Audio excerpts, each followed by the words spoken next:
we handed over to the Leningrad front the 6th Separate Brigade of Marines, about 5,000 sailors who came off the ships. On the ships under construction and coastal bases remained now only 30% of the personnel. The brigade went into battle first in the area of Strelna and Ligovo, and then was transferred to Volkhovstroy. On September 17th, the submarine M97, under the command of Lieutenant Commander A. Meinikov, returned safely from the reconnaissance of the Tallinn area. Her crew had perfectly fulfilled the task and illuminated us the situation in the Gulf of Finland. We could again conclude that the fascist fleet was not going to help its army near Leningrad. No large ships were seen anywhere. The sea was dead. This untied our hands, allowed us to throw all the forces of the fleet to support our armies fighting near Leningrad. And finally, scouted AI Milikov fairways promised the possibility of deploying submarines, and in the Baltic Sea sailors little did not limit themselves to reconnaissance. On the Tallinn roadstead they attacked and sank a fascist transport. Having reached the southern shore of the bay, the enemy sought to interrupt our sea communication Kronstadt-Leningrad. From Strelna to the head of the Sea Canal Dam was only 2 miles. This, of course, added to our troubles.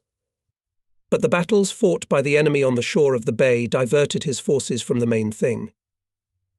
Our task was to prevent Hitlerites from withdrawing at least part of their troops from here. With the exit of the Nazis on the coast of the bay, the Oranian bomb patch, limited by a 60-kilometer arc from the Voronka River and the Koper Bay to Peterhof, was finally formed. The depth of this bridgehead in the widest place did not exceed 25 kilometers. But it held firmly. And it was from him subsequently began our rapid offensive. The failure of the Nazi assault we distinguished more and more clearly. The voices of people became more resonant, more cheerful. And when late in the evening the duty officer of the cipher and staff service brought me the next report, I asked the bright red-haired, freckled lieutenant with a smile, "Well, what's new?" although there was nothing particularly new. To report today the fascists again intensively shelled Leningrad, but the front advanced to the city much less than in the previous days. Attacks on the Pulkovo heights have been repulsed. The fact that the enemy was entrenching, at least in small parts of the front, spoke volumes. But if a little quieter became on the land route, then over the fleet loomed a thunderstorm. On September 18th, massive fire of heavy guns fascists directed at our cruisers Maxim Gorky and Petropavlovsk, firing from a position in the Sea Canal. The guns of these ships caused much trouble to the enemy advancing on Legovo. The cruiser Maxim Gorky was standing at the wall of the Klebnii breakwater of the trade port when the Germans concentrated the fire of several batteries on it. Although shells were falling nearby, the cruiser did not stop firing. He even shot down an observation balloon raised by the Nazis for correction. But here a 150mm shell hit the cruiser, caused great damage and fire. The crew of the cruiser, perfectly prepared to fight for the survivability of the ship, extinguished the fire and eliminated the damage. The ship continued to fire. One interesting detail. When the ship was under fire of enemy artillery, its commander, Captain First Rank and Petrov, in a narrow, limited space managed to turn around and take the cruiser to a safe zone. But the length of the ship is 200 meters. In peacetime conditions, such a maneuver in the port was allowed only with the help of 2 strong tugs. The second cruiser Petropavlovsk was harder hit. It was not yet a completed ship, it lacked a number of mechanisms and devices. It did not have independent running, the bilge system did not work. At the beginning of the war was urgently put into operation only the artillery of the main caliber, and thus the cruiser was a strong floating battery. It was hit in a day by 8 shells of large caliber. Fires broke out, water rushed into the holes, temporary portable pumps could not pump out water in time, and the cruiser with a roll sat on the ground. Among the hundreds of guns of the fleet firing at the Nazis, it was a relatively small loss, but still a loss. One thing consoled: the cruiser fulfilled its duty to the end and made its contribution to the defense of Leningrad. In the midst of a brutal artillery cannonade, our radio stations received a dispatch, transmitted in open text in Russian by order of the Chief of Defense: immediately cease fire. This foolish provocation was immediately unravelled, and only raised the morale of the artillerymen. Obviously not from a good life, Hitlerites let themselves on such a cheap trick. The sailors knew that the army and the fleet would stop their fire only after the complete and final defeat of the enemy. On September 19th, much earlier than usual over Kronstadt and the ships standing on the roadstead, appeared German spy planes. They were flying at a high altitude, and under them against the blue sky flashed white clouds from the bursts of anti-aircraft shells. The noise was incredible. Anti-aircraft guns were beating, it seemed, stronger than the heaviest guns. They, of course, prevented the scouts from descending, but it was not enough. It would be better to shoot down these airplanes, but alas, all the requests of the Korflot to strengthen Kronstadt with fighter aviation have not been satisfied yet. Although the whole course of events showed that the enemy was seriously engaged in the fleet and was preparing for powerful bombing attacks. Behind the scouts soon appeared bombers. From a great height they dropped the first bombs on Kronstadt. The Nazis were aiming at the battleship Murat, which was in the harbour. 4 bombs fell far from the battleship, 2 bombs behind the wall, on the small raid, and 2 bombs in the city, at the summer garden. On the whole, however, the damage was insignificant. No one was killed, or even wounded. The enemy for a long time shelled Oranienbaum harbour from large-caliber guns. Moskalenko lamented. Idiots, and why are they wasting shells? There are no ships in the harbour. 2 divisions long ago in Leningrad only burn all my warehouses and destroy the piers. It really didn't make much sense for the Nazis to shell the harbour, but they didn't know that. Taking into account the tense situation in the Nevskaya Bay, a week ago Komflot ordered to urgently equip piers in Lysynoz for organisation of all necessary transportations along the line Leningrad-Lysyhok Oranienbaum. This way we now carried out and transportation of troops, and feeding everything necessary Oranienbaum patch, where many units of the 8th Army remained. The engineering department of the fleet built good piers, which were used not only during the German attack on Leningrad, but also later when concentrating troops on the Oranienbaum bridgehead to break the blockade. We did not stop using the sea canal. The fleet headquarters outlined a fairway along the northern shore of the bay for small ships, so that they, travelling between Leningrad and Kronstadt, passed, perhaps, further away from Strilna and Peterhof, where the enemy had already installed guns and searchlights. Since the sea canal was under enemy fire, boats, tugs and small warships heading for Leningrad now entered it by the ship or Petrovsky Fairway, and less often by the Yelaginsky Fairway. Sailors, workers of factories and workshops, and the whole population of Kronstadt was so accustomed to the reports of large raids and shelling of Leningrad, and to the night lights over the city, that the first bombs in Kronstadt did not surprise anyone. Boys collected shrapnel near the summer garden for memory, and climbing into the craters, measured their depth. The rhythm of urban life of the fortress city was not disturbed. The first raid on Kronstadt made us even more closely related to Leningraders. It seemed that some part of the bombs we took on ourselves, and they could fall on the streets of the long-suffering city on the Neva. I called my father on the phone, and in consolation said, "You see, now we are being bombed too, still it will be easier for you there." It was a joke, and no more, because on September 19th, there were 6 air raids and a long artillery bombardment in Leningrad during the day. More than 100 heavy shells were fired on the city, and about 2,000 high explosive and incendiary bombs were dropped. But this raid was not cheap for the fascists. 17 Junkers crashed on the outskirts of the city. Our best hopes were still justified. In the evening we received information from Leningrad that all German attacks were repulsed. Although the enemy furiously rushed forward, the results were deplorable.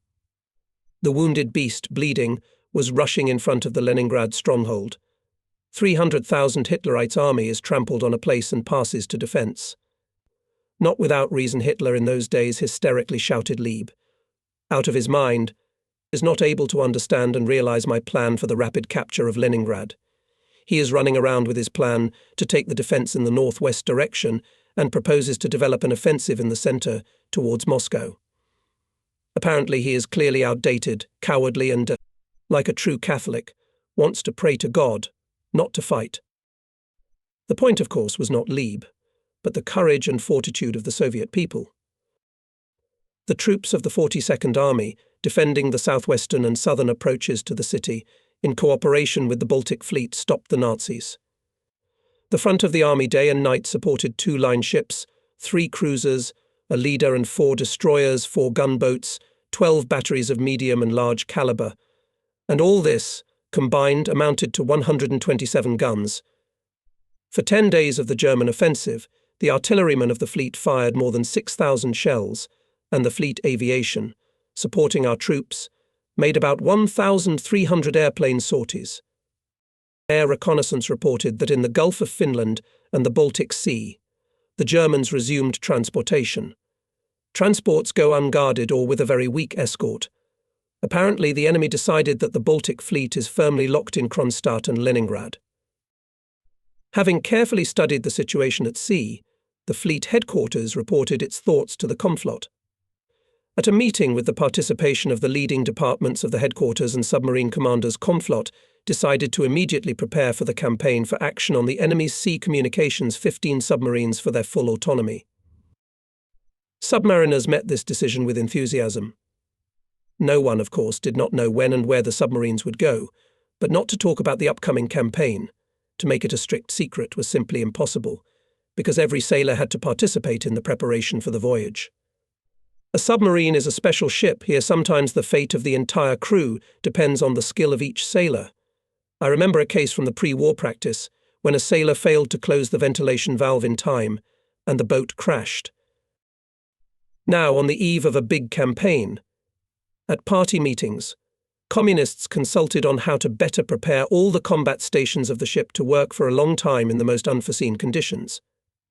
Flagship specialists of the fleet headquarters helped submariners as much as they could.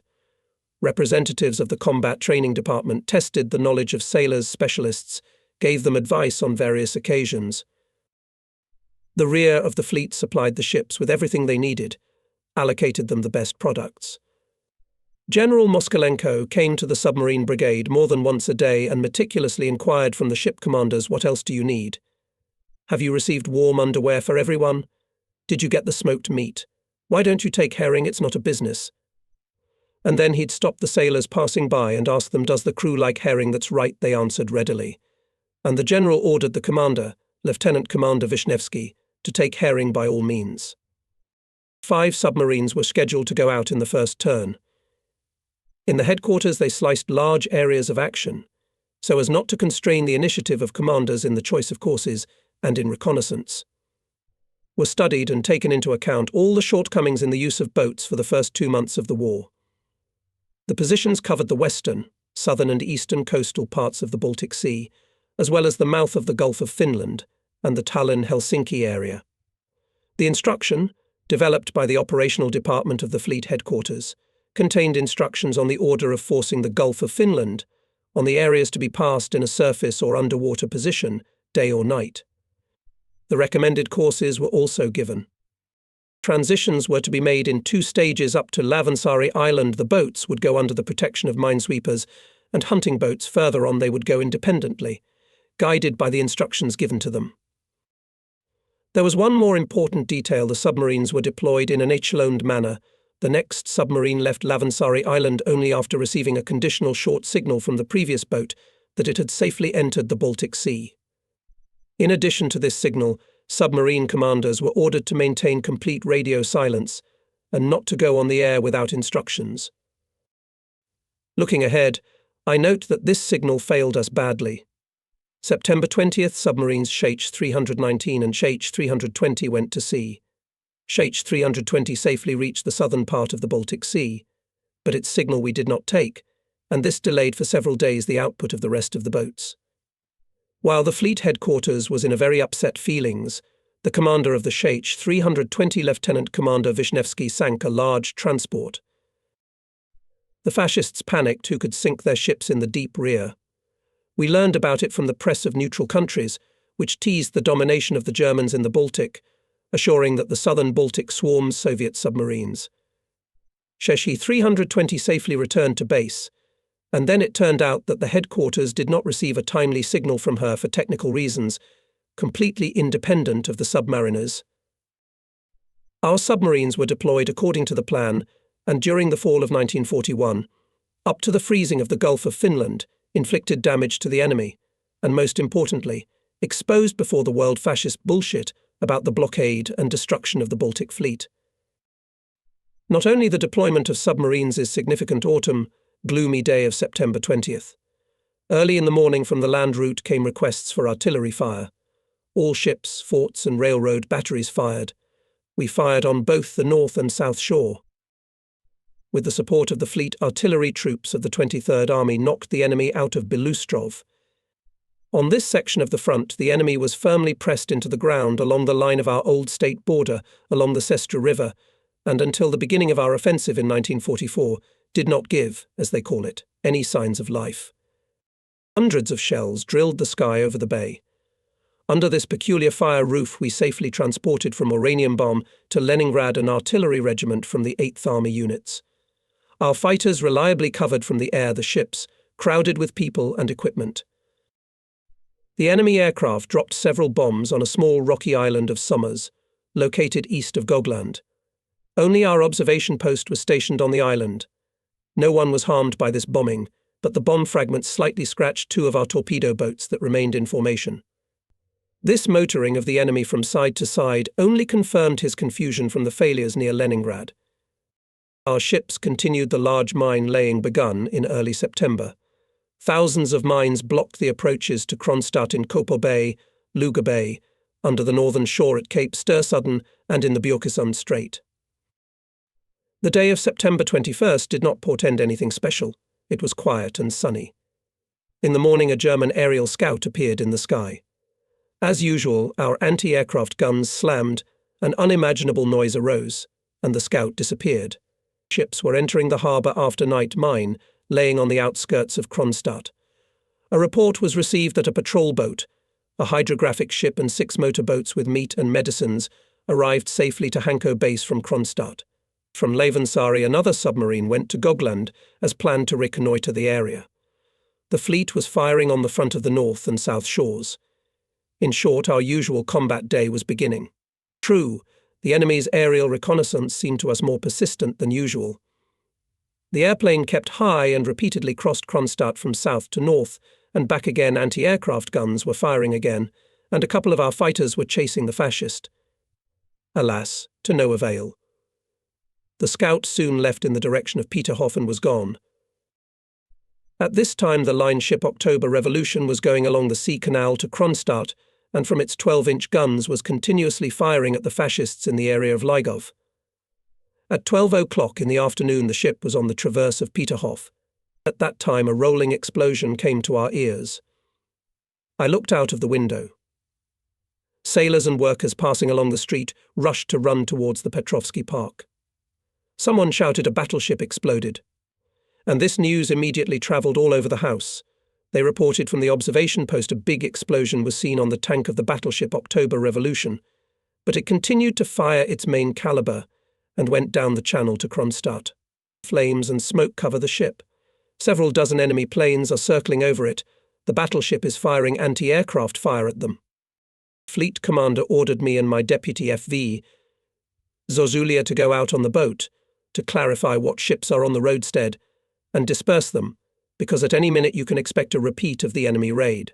Bypassing the raid and giving orders, we on a fast staff boat EMB flew up to the battleship. The fire on the tank had already been extinguished, but the entire deck was turned from the bow to the first turret.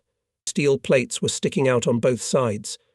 The explosion had destroyed the spire and all the anchor gear, but the anchor chain, which had survived intact, had been blown overboard for its entire length. The ship, however, using her strong machinery, continued forward, dragging the anchor along the bottom. We approached the gangway. The ship had just fired the last salvo of its main caliber. The anti-aircraft guns had fallen silent.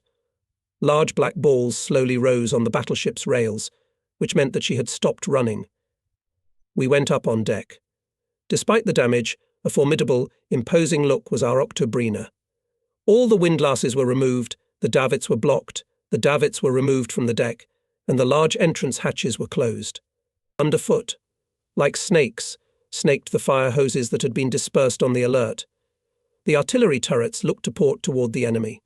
The smooth, large, clean deck was empty.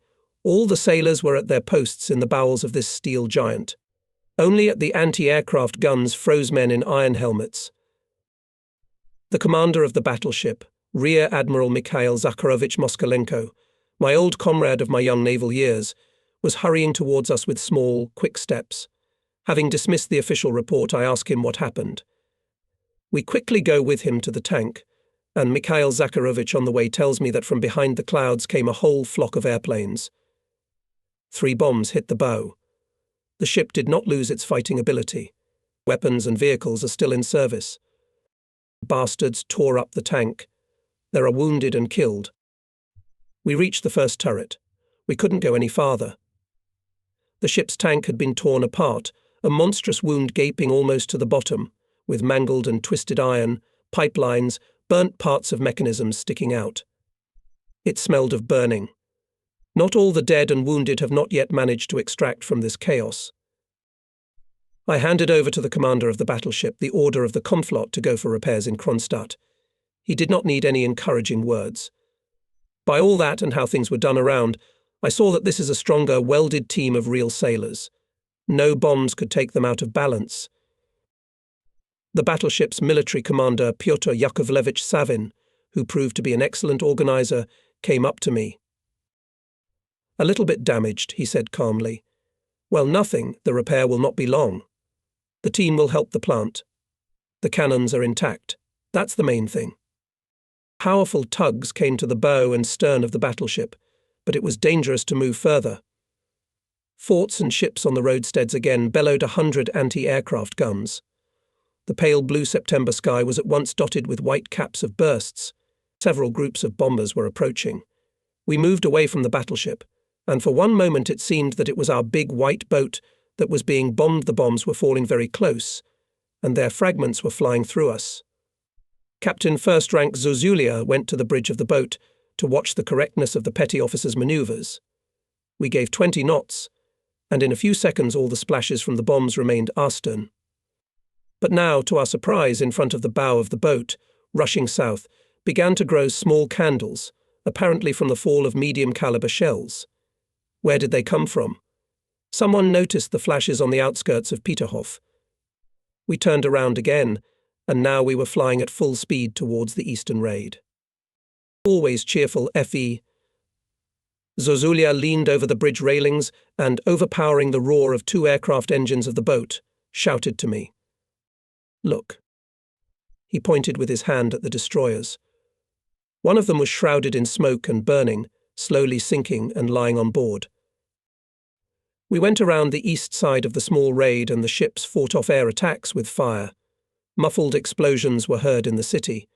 Fire was blazing and clouds of black smoke with round caps floated into the sky. Obviously the fascists took seriously for the fleet and its main base.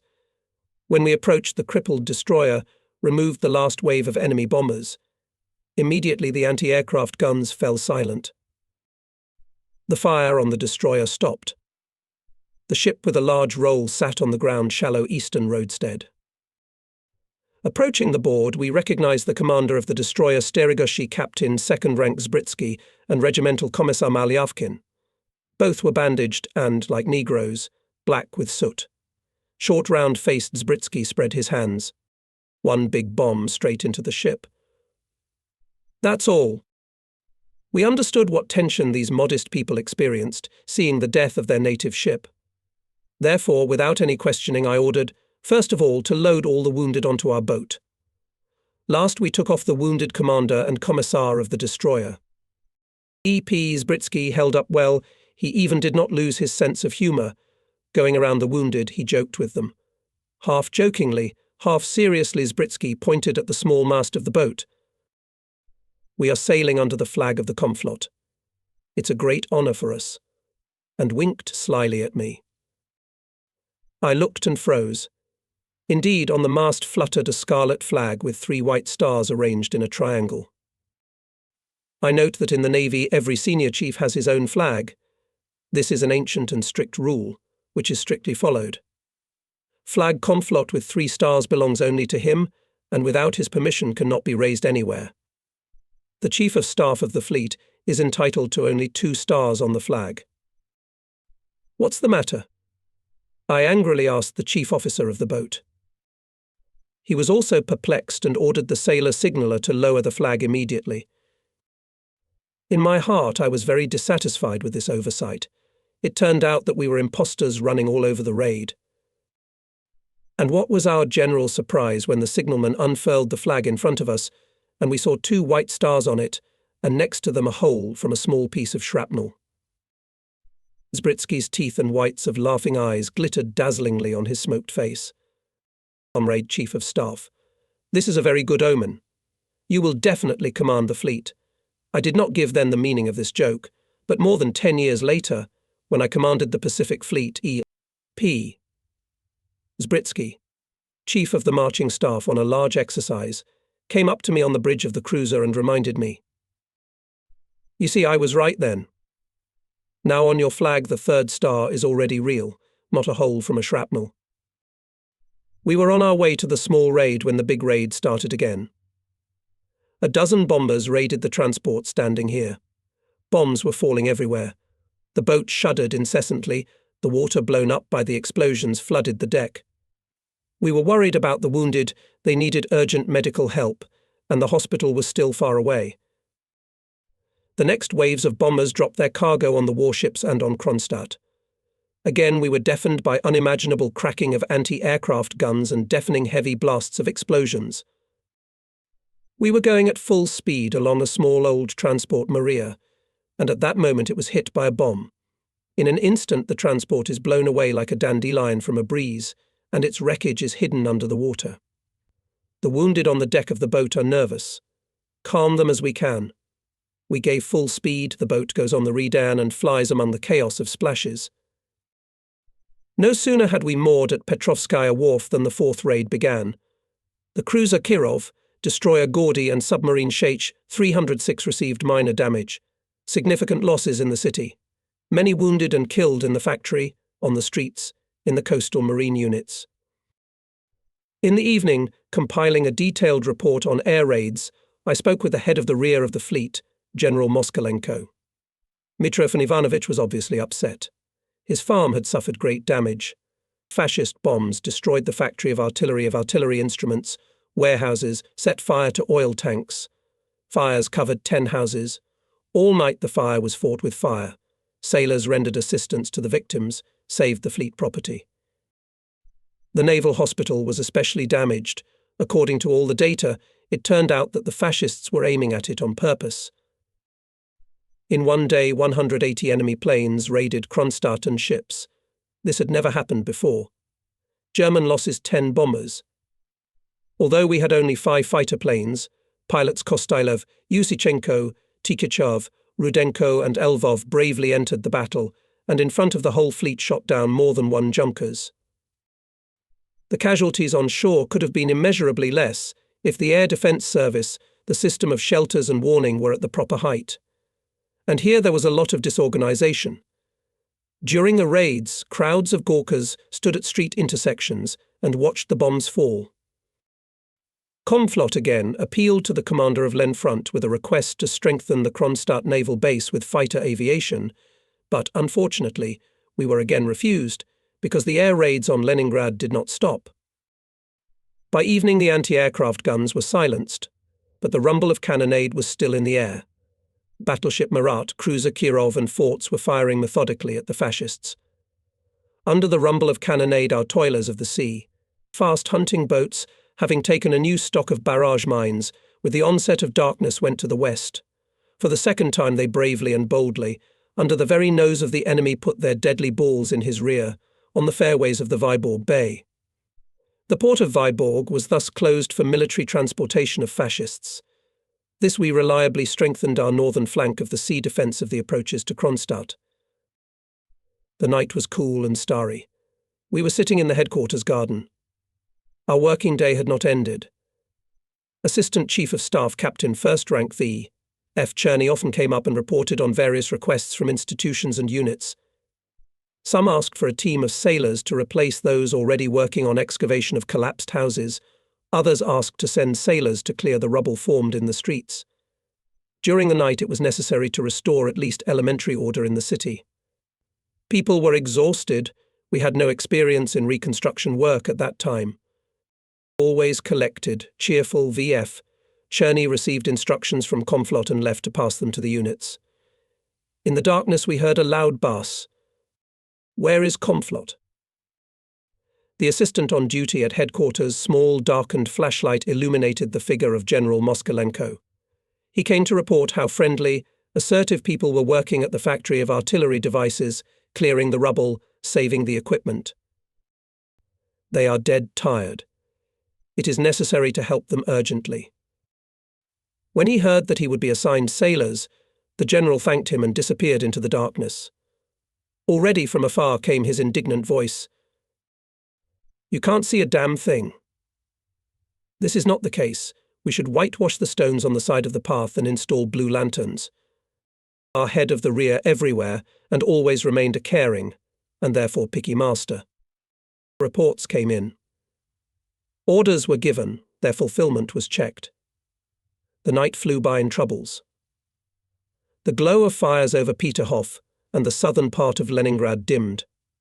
Heavy guns of ships and forts were firing methodically at enemy positions.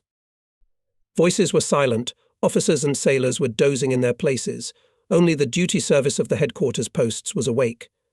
And at 5:15 a.m.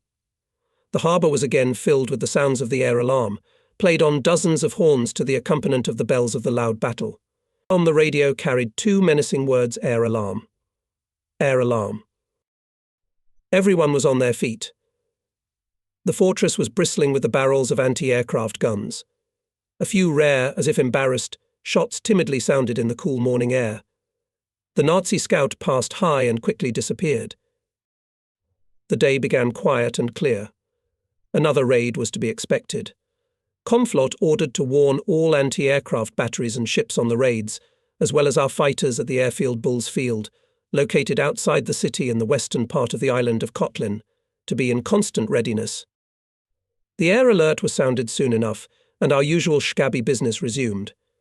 Today ended the formation of the 7th Independent Marine Brigade of 5,000 men. Colonel T.M. Parafilo, who in Tallinn headed the 1st Marine Brigade, took command of the brigade. Experienced political worker Regimental Commissar Greatchev, who had distinguished himself in the war with the White Finns, was appointed military commissar. The brigade was sent near Leningrad to the positions near the Izhora River and successfully acted together with the 55th Army. Together with this brigade, more than 80,000 envoys of the fleet fought on the land route. They could be found on all parts of the Leningrad front, and even near Moscow. Since 8 in the morning again opened fire battleship Marat and cruiser Kirov on the southern coast and Kronstadt forts on the northern coast. And suddenly the quiet rumble of the cannonade was broken into by the unusual sounds of sharp bursts, quite unlike the explosions of airplane bombs. Through the window I saw a tall water candle rising above the thinning foliage of Petrovsky Park. The enemy was beating from heavy guns from the southern bank. The fire was conducted on the ships on the roadstead and on the naval plant. Part of the shells fell in the city. The shelling was unexpected for Kronstadt, and therefore there were casualties, especially at the naval plant. The ships received only minor damage, which did not affect their fighting ability. Of course, the return fire of the fleet and coastal batteries on the fascists did not stop for a minute.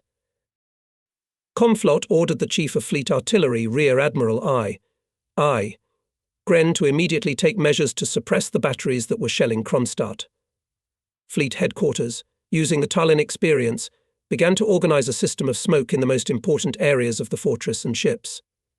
This measure was also useful here. It confused the enemy. His fire became ineffective. At 3 p.m. the air alarm signals were again sounded. About 40 fascist planes appeared in the clear white sky among white flakes of anti-aircraft shells bursts. Some were dive-bombing the ships, others were dive-bombing the naval plant. Bombs fell like peas from a bag. And immediately we saw a black plume behind the German airplane, which turned away into the sea and soon fell apart. There was noise and shouts of approval all around. Meanwhile, the ground shook. Bombs were exploding quite close. Reports began to come in. At the Morzavod, the dock wall was destroyed. Shrapnel hit the floating submarine base Smolny, destroyers menacing and strong, as well as one of the submarines and minesweeper. Today, especially assertive acted 6 of our fighters. The pilots upset the fighting order of enemy planes, resolutely rushed at them, shot down 8 junkers. Many Nazis were forced to throw bombs into the water. And yet 6 fighters could not block the way to 4 dozen dive bombers. Immediately after the alarm went off, the dangerous and arduous recovery work in the fortress began. Some of the bombs were retarded. Worked the entire city, the entire fleet, especially labour-intensive, was the repair of the electrical system at the Morzavod and the docks. And the heavy guns of battleships, cruisers and forts continued to alternately conduct methodical fire on the enemy on the southern and northern shores. No raids can drown out the fascists, our guns, said the sailors. Not a single bomb or shell has hit the fleet headquarters yet. This is sheer luck. After all, a large, beautiful white house, all its facade overlooked the south side, and was perfectly visible not only from Peterhof, but also from all the heights located behind it. Taking into account the artillery shelling and bombing of the fortress, it was decided to move the military council and the headquarters of the fleet, as well as all the central administration on the outskirts of the city. For the fleet headquarters were allocated barracks of coastal defence units on the western outskirts of the city. In the courtyard of this military town, in a separate house located, and the military council. A few dozen metres away was the underground command post of the fortress air defence. Part of it was occupied by the operational duty officers of the fleet headquarters. However, even during air raids or heavy shelling of Kronstadt, we used this reliable shelter very little.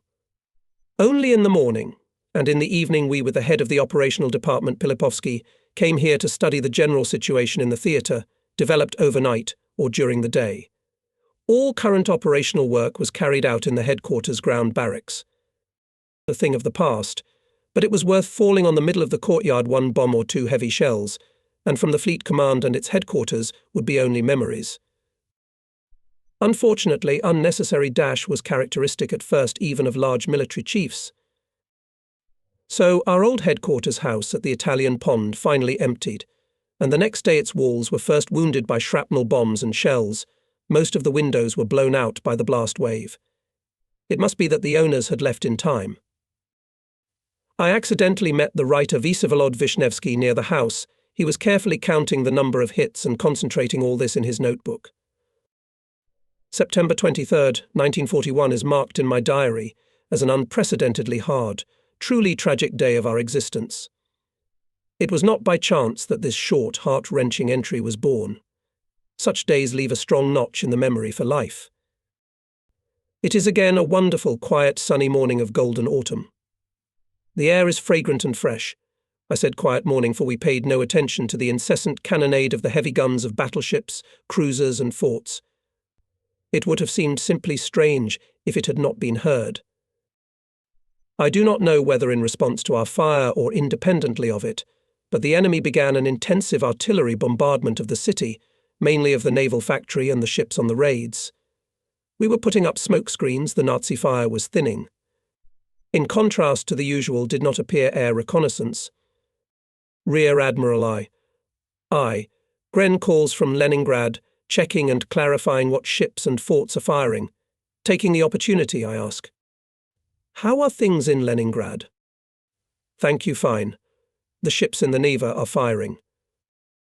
Now began a strong counterfire on the city, especially the trade port and the cruiser Maxim Gorky. There has already been 1 air alert. We expect more raids. And how are things at the front? Apparently they've stopped. We're taking out all his heavy batteries. But he's still trying to attack, flailing about. Ivan Ivanovitch's voice is much more cheerful than before. After the conversation with Gren, I reported to Komflotu morning's situation in the theatre, received his instructions, but Vice Admiral detained me. I will still achieve fighter aviation for Kronstadt, he said decisively. Go now to Bull's Field and check whether it is ready to receive fighters and accommodation of pilots. I handed over the current documents for execution to the head of the operations department, and myself on a small Olympic went to the airfield. It was located outside the city, in the western part of the island, which before the revolution was a dacha. There had never been an airfield there before. The war forced it to be created. We drive slowly. Asphalt sidewalks did not exist in Kronstadt then, and the streets paved with large cobblestones were in bad condition. In the vicinity we hear heavy bursts, the car shudders a little, the young driver sailor Moiseev is visibly nervous, looking around, fearing how not to get under a German shell. As soon as we left the city, I see one by one our air forces, all 6 fighters are rising up. Apparently an air raid, says to me Adjutant Lieutenant Petukov. I did not have time to answer, as at once on the shore and on the ships standing in the distance on the roadstead, crackled anti-aircraft guns. The sun was blinding my eyes, and the Nazi planes were not yet visible, although I had a premonition that most likely they would appear from under the sun. And so it happened. Another 2 or 3 minutes passed, and several dozen bombers appeared in the sky between the white clouds of anti-aircraft gun bursts. By the sounds of explosions, and by the thick black smoke, I realized again they were bombing the naval hospital and the naval plant. And the chauffeur nods towards the sea. Look, Comrade Admiral, what big candles over there, away from the grand raid. At full throttle we flew into the airfield. At the command post the duty officer reported up to 40 dive bombers over Kronstadt. We are watching them. 2 junkers turned away into the sea and with black smoke burning crash into the water. Duty officer, with a triumphant look, reports that both planes are shot down by our fighters. The ground continues to shudder. Bombers come in waves as soon as one group of planes bombed off, another one comes, and again bombs are flying. Again muffled explosions are heard. The raid lasts a long time. There is no alarm yet, but it seems to me anti-aircraft guns are firing less often and gradually fall silent. Having toured the airfield, having examined all its dugouts and huts, having clarified all possibilities of receiving additional airplanes, we decided to return faster. We can take even a whole regiment, the pilots told us, but let's hurry up. It's a shame that the enemy impudently flies, and we can do nothing. We don't have enough forces. They are right 6 Hawks against dozens of bombers. It's a shame for our humble heroes. I couldn't promise them anything, because I knew that it's not from a good life. I had to go to the Chief of Rear General Moskalenko, and with him to clarify everything that concerns material support and living arrangements for pilots, if they will be sent to Kronstadt. The city was noticeably emptied, people became conscious of discipline, the service of MPVO was now working more clearly, and in an organized manner. The inhabitants were no longer carelessly walking along the streets. Only curfew cars, firemen, sanitary and military trucks were passing by. A stamp of gloomy business-likeness lay on the old city, and tension was felt in everything. About 11 o'clock we drove up to the rear of the fleet. On the ships in the military harbour again rumbled anti-aircraft guns, and then they were picked up by long-range batteries. It was not reasonable to take shelter during the bombardment in a simple old house, which stood almost near the ships, and we drove straight into Petrovsky Park on the Olympic. Somewhere there must be gaps. But where are they? We found the park empty, and could not find any cracks. The frantic crack of anti-aircraft guns and the very close bursts of bombs captured our attention. The fascists were making the biggest raid on Kronstadt. Under our feet the ground was no longer shuddering, but was shaking. When the bombs fell on the naval plant, besides the rumble of explosions we could hear the clang of iron and the rumble of collapses. We were standing not far from the monument to Peter the Great, under a large tree decorated with autumn gilding. Above my head I suddenly heard a child's anxious cry. Uncle Admiral. Look, they are flying to us. They are flying. I raised my head and marvelled. Quite high on the branches sat a few boys. They stretched out their hands in the direction of approaching airplanes to us. Get down at once, you little devils, I shouted, but my words made no impression, and only the little one who sat below them all answered importantly. No. Down there is nothing to see, and it's scary. I thought, here they are, our boys sung by Gaidar. They're the kind that make heroes, wherever you meet them. A big bomb fell into the water near the factory. A gigantic water column flew into the air with a noise. Junkers raided in groups. One bombed the naval plant and the hospital, another the ships on the Grand Raid, and the third, the largest group, hovered over the military harbour, forming a closed circle, which our pilots nicknamed Damn Carousel. The planes took turns dropping out of the circle, dive-bombed and bombed the ships. And from the tree again heard children's voices. Uncle Admiral. Look, it's falling. It caught fire. It's ours shot down. I did not see the falling junkers, but in my heart rejoiced. Several dozen airplanes, circling among the mass of white clouds of anti-aircraft bursts, one by one begin to dive on the battleship Marat. Explosions one after another. Flames burst from the bow of the ship. Again explosions, and again huge clouds of fire.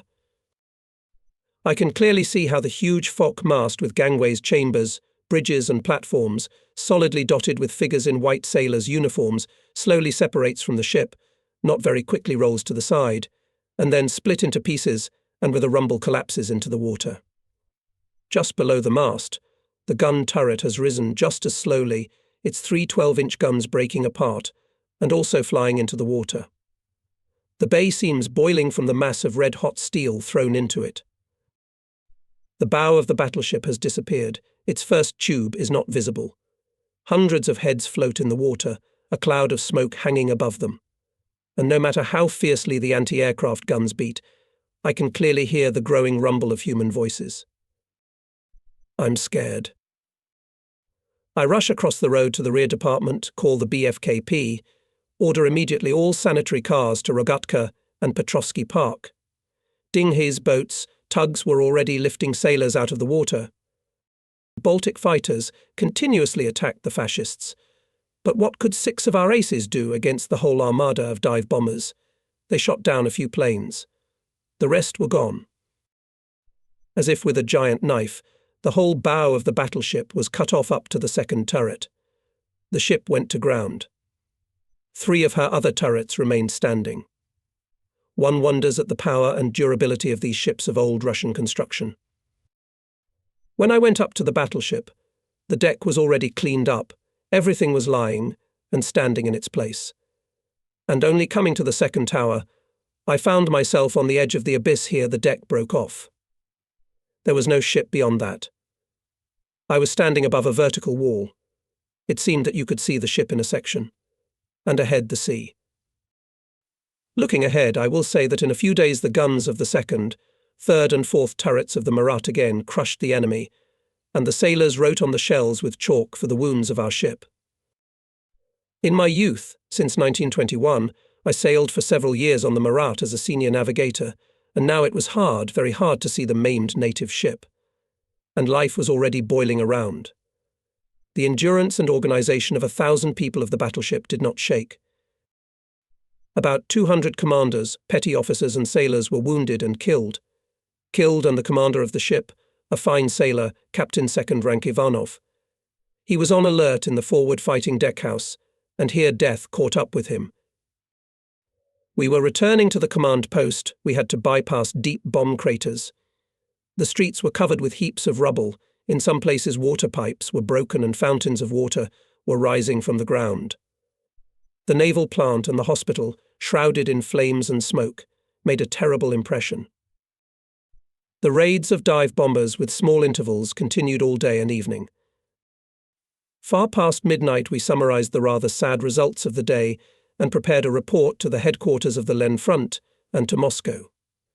Komflot pedantically and consistently questioned pilots and commanders of air defense why almost immediately after the air alert signal bombs fell on the ships. What is it, Prolop? Observation or something else? Interrogated the admiral. It turned out that the enemy used a clever tactical technique. Airplanes flew from our own airfields, now occupied by the Germans. They first went to Peterhof, then sharply changed course, turning to Kronstadt. The distance from Peterhof they flew in minutes, and suddenly found themselves over the city and ships. This explains that the air alert was announced only 1 or 2 minutes before the bombing. On September 23rd, and during the night of September 24th, only 272 dive bombers raided Kronstadt. The naval factory and the naval hospital were badly damaged. There were hits in the minesweeper Oka, in the destroyer Grozny.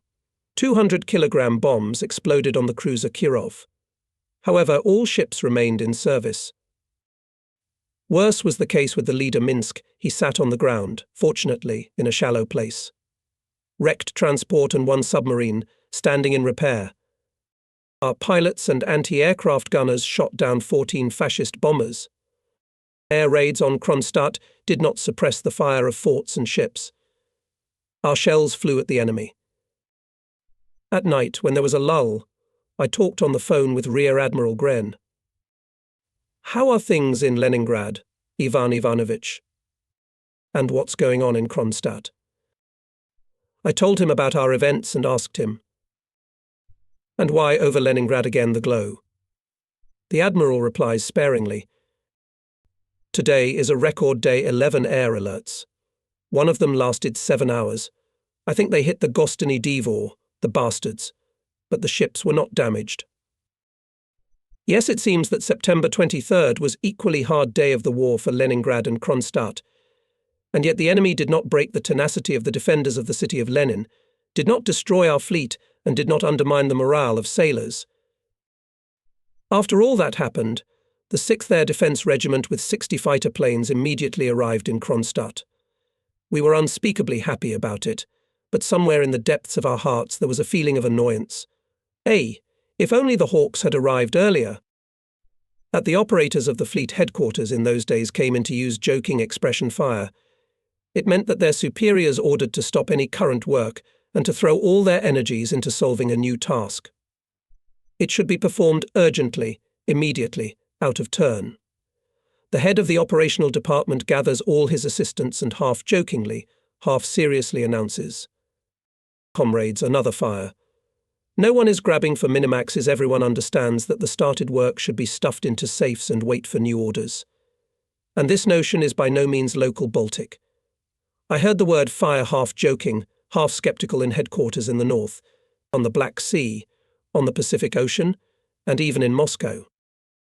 We received information that in the vicinity of the Swedish island of Öland in the Baltic Sea detected going full speed northward fascist line ship Tirpitz with destroyers and torpedo boats. None of us in the headquarters was not surprised or concerned. Our radio reconnaissance was ordered to follow the movement of the battleship, and that was all we thought it necessary to do for the time being. But the High Command looked at the matter quite differently, deciding that the battleship goes not just to the north, and in the Gulf of Finland in order to defeat our front and the fleet near Leningrad. Therefore we were ordered to take immediate action, make a plan to repel the enemy attack, and hastily deploy all the forces of the fleet. When I called the head of the operational department and announced it to him, Grigory Efimovich Pilipovsky looked at me with big eyes. "Is it serious? You are not joking?" "Unfortunately, I'm not joking," I replied. "Call the officers, bring the map urgently. We will make preliminary calculations and report to the Komflot." Pilipovsky did not leave. "What is not clear to you?" I asked. Grigory Yefimovich frowned. "Comrade Rear Admiral, the entire Gulf of Finland, and especially its eastern part, mined that soup with dumplings. We put 10,000 mines, but the fascists poured more than 1,000. Our batteries on Hanko, Odensholm, on the islands and on the southern coast near Oranienbaum are in full combat readiness. Will the battleship Tirpitz go into this thicket? What does it want here? It would be suicide for him to come here." I interrupted Pilipovsky. "You're absolutely right. Let's not argue. In Smolny the decision to deploy the fleet has already been made, and if so, our business with you to fulfill. All the better if the fascist battleship will get to us in the eastern part of the bay. It's a sure death for him." That was the end of our conversation. And further in the headquarters began operational fire. The commander of the squadron, commanders of submarine brigades and torpedo boats were urgently summoned to Komflot. The plan to repel the attack of the battleship had to be drawn up today, and in the evening Komflot supposed to report it to the Military Council of the Front. The work boiled over. Various calculations were made on the map, orders were drawn up. We did not pay attention to the intense enemy fire, to air raids, 3 times repeated throughout the day. By the way, this time only single airplanes broke through to the ships and the city. The raid was ineffective for the Germans. Most of the bombs fell into the water without harming us. Our fighters were now more numerous, and they were excellent in aerial combat, having shot down 2 enemy planes. So the plan to repel attacks Tirpitz was made. Based on the decision of the commander of the fleet, began to deploy forces. On the radio transmitted the order to bring to combat readiness batteries Island Osmasa and Hanko. Torpedo boats were sent to General Kabanov to reinforce the Hanko naval base. 4 submarines went to positions in Narva Bay and on the western Gogland pleasure. 2 submarines on Gogland Island were on hourly readiness to leave and 3 on Levensari Island. The destroyers and 6 submarines at Kronstadt made up the Komflot reserve, being also on hourly readiness. The leader Leningrad, with a detachment of torpedo boats, stood in readiness for departure on Levensari Island. An ambush of torpedo boats was organized on Bolshoi Tutas Island. In addition, the headquarters of the Lenfront allocated bomber aviation.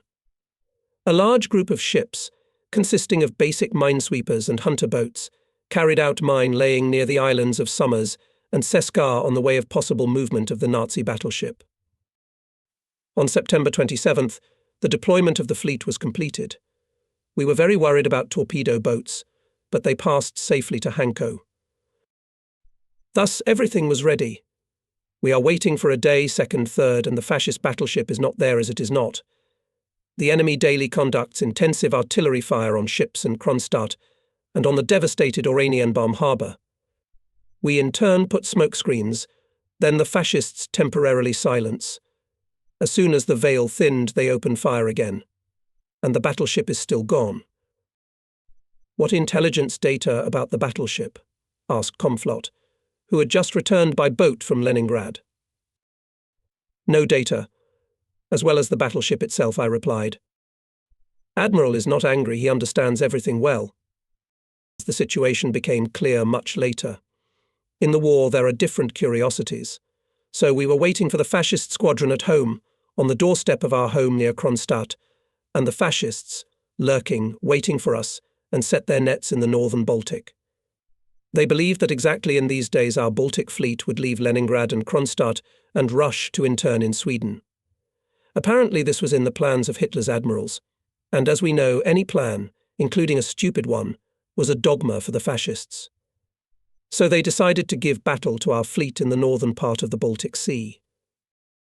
September 24th in Abomination came a squadron of battleship Tirpitz, heavy cruiser Admiral Scheer, light cruisers Nuremberg and Cologne with destroyers, minesweepers, torpedo and patrol boats. Another squadron of light forces consisting of cruisers Emden and Leipzig with 2 destroyers by this time came to Libava. At the Finnish airfields concentrated dive bombers. The Germans had calculated everything in order to intercept and destroy our fleet, but only they did not know the most important thing, that we were not going to go anywhere. Until September 27th, the fascist squadron stood in readiness in Abomination and in Libava, not even trying to stick its nose in the Gulf of Finland, and then left without bread. We kept our forces in the sea much longer and their curtailing was finished only in the middle of October. We waited for the enemy, and the enemy waited for us. That's how it happens sometimes. On September 27th, the Germans bombed Kronstadt for the last time. 50 bombers came, they again aimed at the line ships, dropped about 100 bombs, and most of them, into the water. But our fighters and anti-aircraft gunners were much more successful and shot down several planes. At this point, the fascists ended their mass raids on Kronstadt and the fleet, having decided, obviously, that the game was not worth the candle. The fascist army near Leningrad was stopped. It was entrenching itself, preparing to move to the defence, but still the fleet artillery did not give it rest. Our Oranienbaum heel was firmly entrenched. The enemy was exhausted here too, made no attempts to attack, but only daily conducted a methodical artillery attack on harbours and ships on the roadstead. And although there was still fighting along the whole front, especially in the area of Uritskek, Pulkovo, Kolpino, it was clear that we had won the battle. The fascist armies, advancing through the Baltic to Leningrad, by the end of September lost more than 190,000 soldiers and officers, 500 guns and 700 tanks killed and wounded. A significant share of these losses inflicted on the enemy, the fleet could rightfully write on their own account. Our joy was overshadowed by reports from the island of Sarima. The enemy pressed our units that had retreated to the Sierv Peninsula. The German fleet shelled their positions from the sea, aviation bombed from the air. The Baltic held on. They were encouraged by the fact that in our hands remained the island of Dago with all the batteries and a strong garrison. The defenders of the Sierv Peninsula defended every metre of land and dealt crushing blows to the enemy. On the morning of September 27th, an enemy auxiliary cruiser and 6 destroyers entered Lubei for another bombardment of our positions. The fascists apparently thought that they would not meet any opposition, so the cruiser calmly anchored, preparing to open fire. The destroyers, however, kept on the move morosely. Our batteries from Sierv and Rahust, ahead of the enemy, the first to open fire. At the same time rushed to attack a detachment of 4 torpedo boats under the command of Senior Lieutenant V. P. Gumanenko. P. Gumanenko. The enemy aviation tried to sink the Soviet boats, but our fighters came to their rescue. There were only 2 of them, but they were controlled by fearless and skillful pilots. The Nazi-attack planes fled in disgrace. Meanwhile, under the cover of smokescreens, boats approached the enemy ships. Boat Lieutenant N.N. Kremensky 2 torpedoes sank a destroyer. Lieutenant B.P. Ushchev 1 torpedo hit the cruiser, another in the destroyer type Hans Ludman, without a miss-hit, and Chief Petty Officer V. P. Afanasyev and the Chief Petty Officer P. Afanasyev and Senior Lieutenant V.P. Gumanenko. As a result, 2 destroyers were sunk. Cruiser and destroyer squadron received serious damage. At the same time, we lost 1 boat of Lieutenant N. Kremensky from a direct hit of a shell. Its crew, except for 1 sailor, was rescued by the boat of Lieutenant B. P. Ushchev. Covered by smoke screens, the torpedo boats returned safely to their base. This great victory raised the morale of our garrisons on the islands even higher. In the most difficult days of the September battles near Leningrad for us, healing balm were invariably cheerful reports of Lieutenant General S. I. Kabanov from the peninsula. I. Kabanov from the Hanko Peninsula. The glorious defenders of Red Gangot under the leadership of General S.I. Kabanov and Military Commissar A.L. Raskin fought bravely and assertively. Reports from Hanko were brief, clear. Sergei Ivanovich Kabanov and his closest assistants understood perfectly well the general situation in September, and in their telegrams reported everything that could interest us, but did not ask for any help. The garrison of Hanko kept the enemy in the utmost tension. The small garrison managed not only to defend its positions, but also to considerably expand its operational zone, occupying in July and August 19th surrounding islands. Hanko's small air force supported even the units of the Moonsund archipelago on more than one occasion. In the defense of the base, a great role was played by the headquarters, headed by Captain Second Rank Maximov, a knowledgeable and proactive officer. The Khankovs created capacious underground shelters, where people were sheltered during shelling and bombardment, where supplies were stored. There was an underground hospital, and even an underground hangar for airplanes. In the battle for Hanko, a friendly fighting team was forged. I knew well an excellent artilleryman, the hero of many landings on the islands, Capt. M. Granin, the commander of the hunting boats, Captain Second Rank M. E. Poligaev, who with his small ships entered the battle against enemy boats, skillfully camouflaged the artillery of the base, and perfectly organized its combat, used Major General of Artillery I. N. Dmitriev. When the fleet left Tallinn, the situation on Hanko became more complicated. Communication with the big land became difficult, supply was disrupted. It was necessary to save shells, food and fuel. In addition, S.I. Kabanov had to take under his guardianship the fortified island Osmosar, located on the southern shore of the Gulf of Finland, to transfer here on boats reinforcements, food and ammunition. The fascists repeatedly tried to break through the defense of Hanko. At first they supposed to capture Hanko by August 1st, then they pushed back this term to September 1st, and then to November 5th. 36 times the enemy rushed to the assault, all in vain. Hanko Naval Base turned into an impregnable fortress. It diverted significant enemy forces, thus facilitating the situation near Leningrad. This was well understood by the Gangutians, and therefore fought fiercely and selflessly. The feat of the Hankovites entered the heroic annals of our motherland. Decades will pass, wrote the defenders of Moscow to the Gangutians, and mankind will not forget how a handful of brave men, patriots of the Soviet land, not retreating one step before the numerous and heavily armed enemy, under a continuous barrage of artillery and mortar fire, despising death in the name of victory, was an example of unprecedented bravery and heroism. Great honor and immortal glory to you, heroes of Hanko. Our intelligence found out that Hitlerites took their 41st Tank Corps from near Leningrad to the Moscow direction. The commander of the Leningrad front decided to take advantage of this to try to break the blockade of the city. In the area of Nevskaya Dubrovka, it was planned to force the Neva River, capture a bridgehead on the left bank, in order to advance from here to Sinyavino with subsequent access to the station MGA. The task was not easy. The troops had no experience in forcing the water barrier, and the width of the Neva in that place about 600 meters. The enemy occupied a steep, precipitous bank, and our bank was flat, open, all viewed and shot. For the crossing required a large number of means of crossing.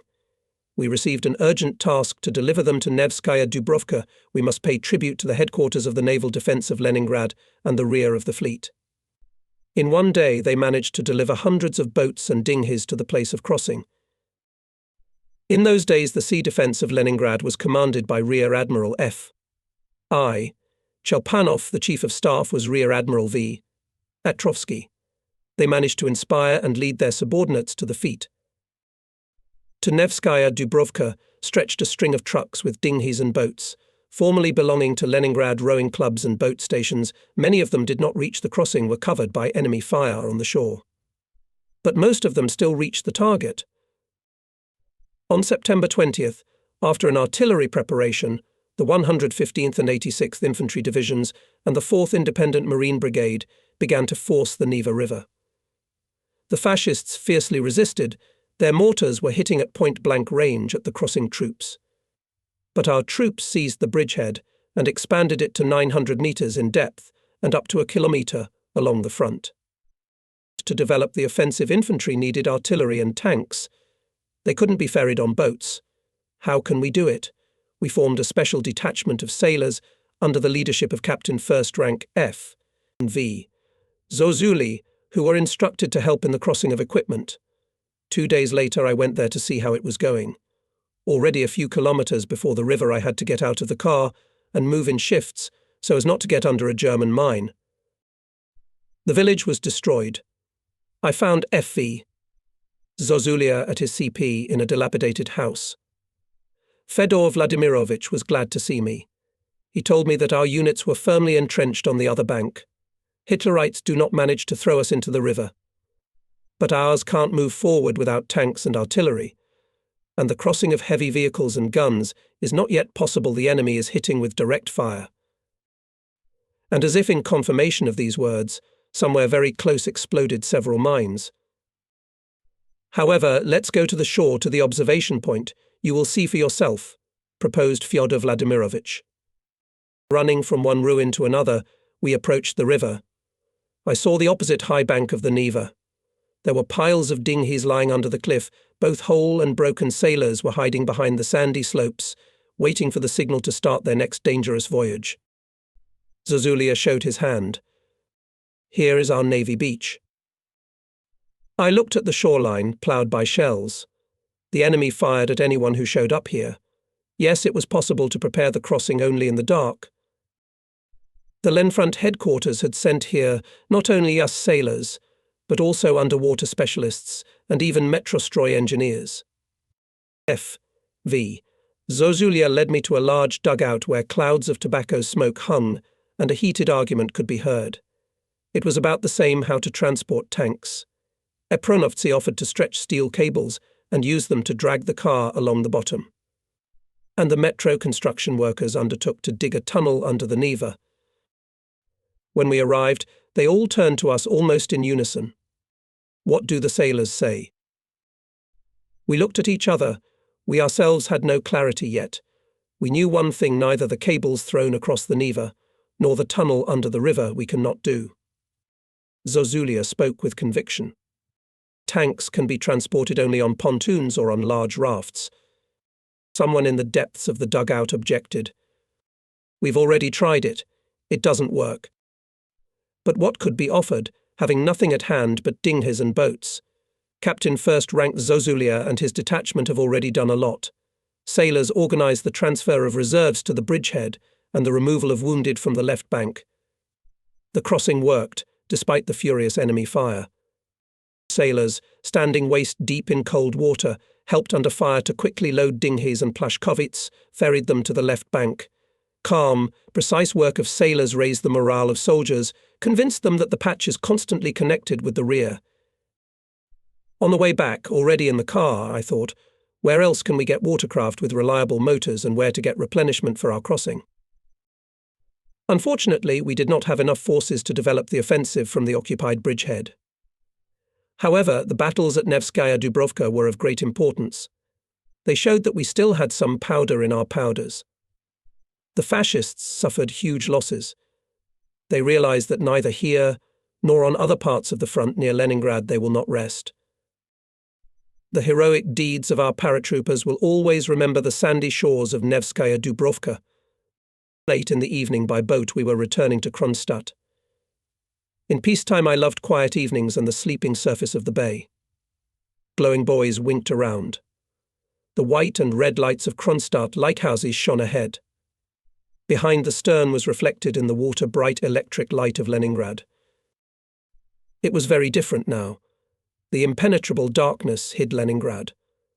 Above the southern shore, in the areas of Strelna and Peterhof, fires were blazing. Sharp as a sword, the beams of German searchlights were scouring the water. Somewhere ahead lurked Kronstadt. Only by the flashes of heavy guns could be judged about the proximity of our fortress. I was summoned to the Smolny. In the shelter on the Leningradskaya wharf of Kronstadt we waited for a long time when the artillery bombardment would end. But the Germans stubbornly beat on the eastern roadstead, where there were several warships.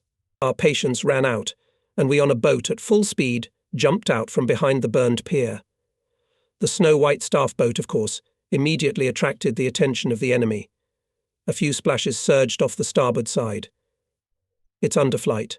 We turned to the north, and at 20 knots speed ran away from the firing zone.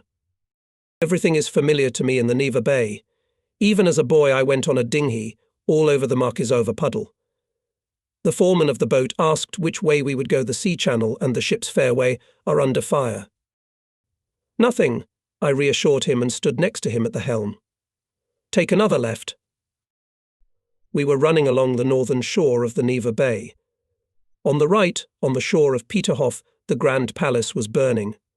Where Alexandria used to be, only a dilapidated tower now stood. It was hard to believe that the Germans were in Peterhof and Strelna. We entered the Neva by the Petrovsky Fairway.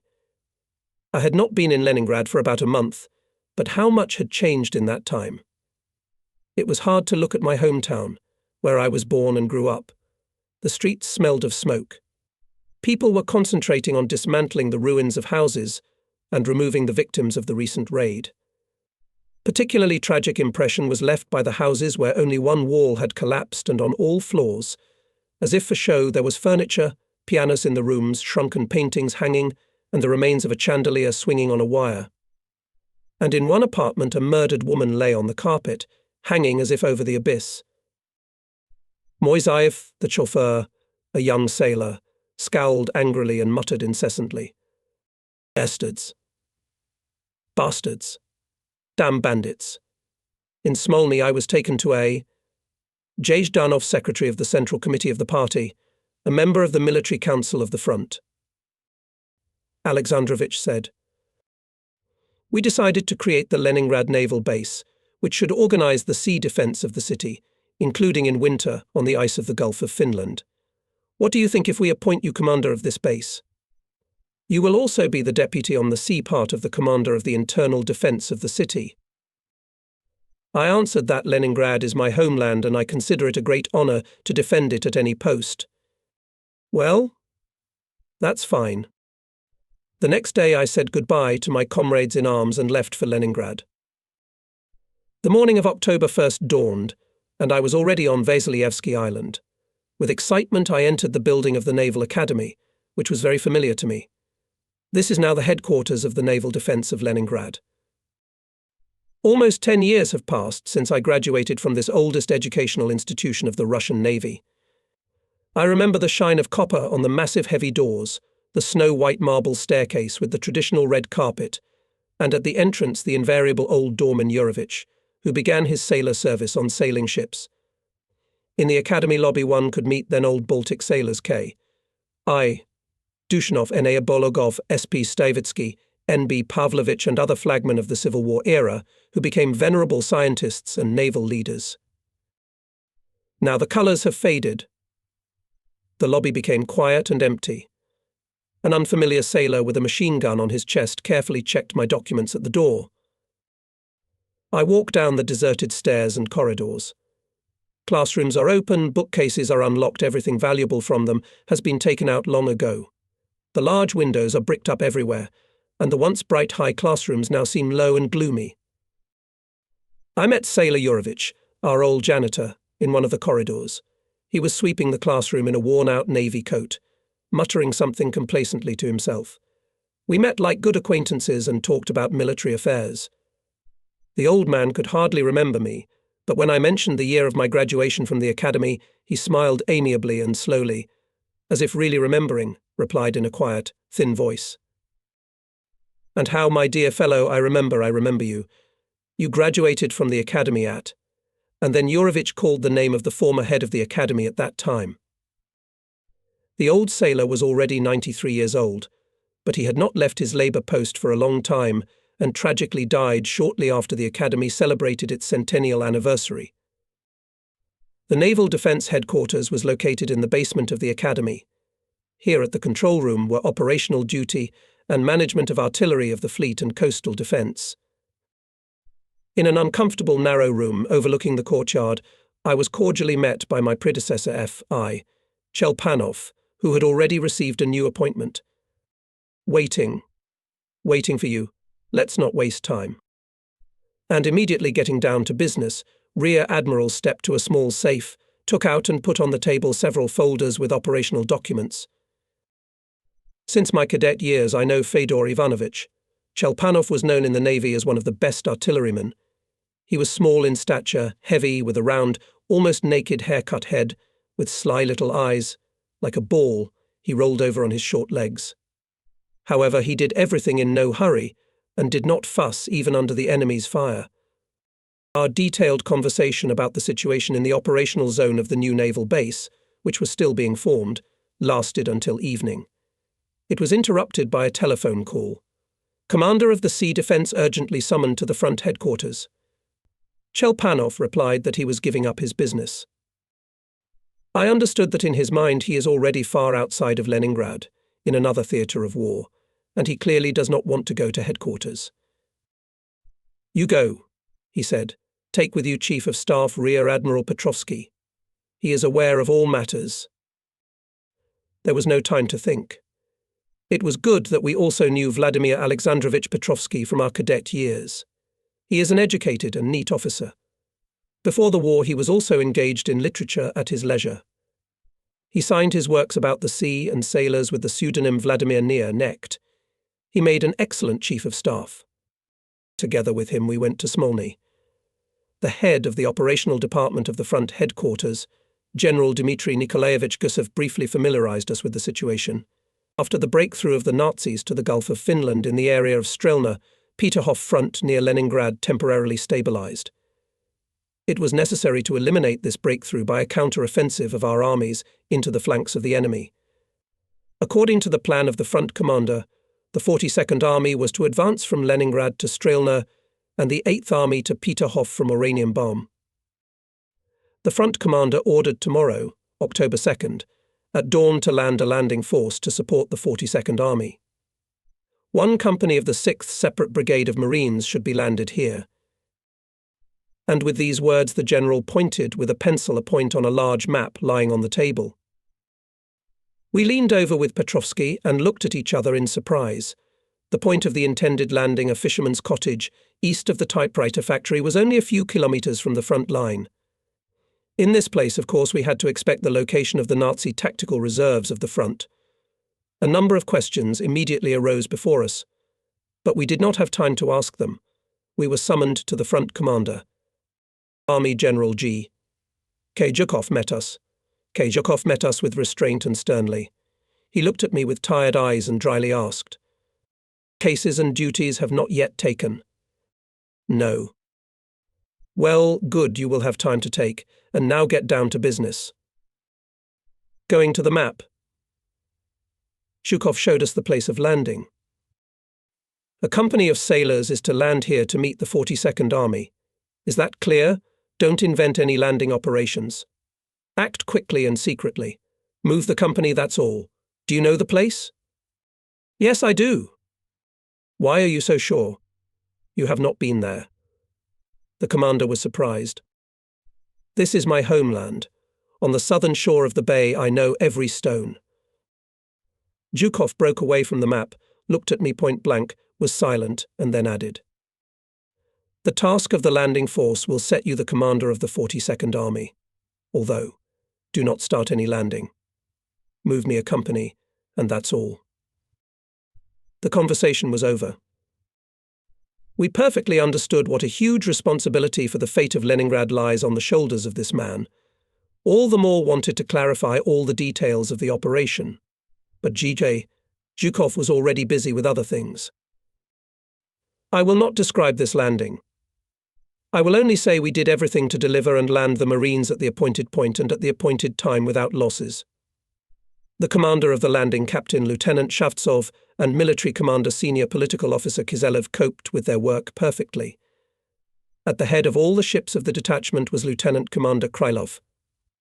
Many boat commanders were our Leningrad yachtsmen who knew the area very well. With the landing clearly interacted with the cover ships. A special detachment of ships to the west of the landing site carried out demonstrative actions to distract the attention of the enemy. The landing party safely landed on the shore, went deep into enemy territory. But that was the end of its success.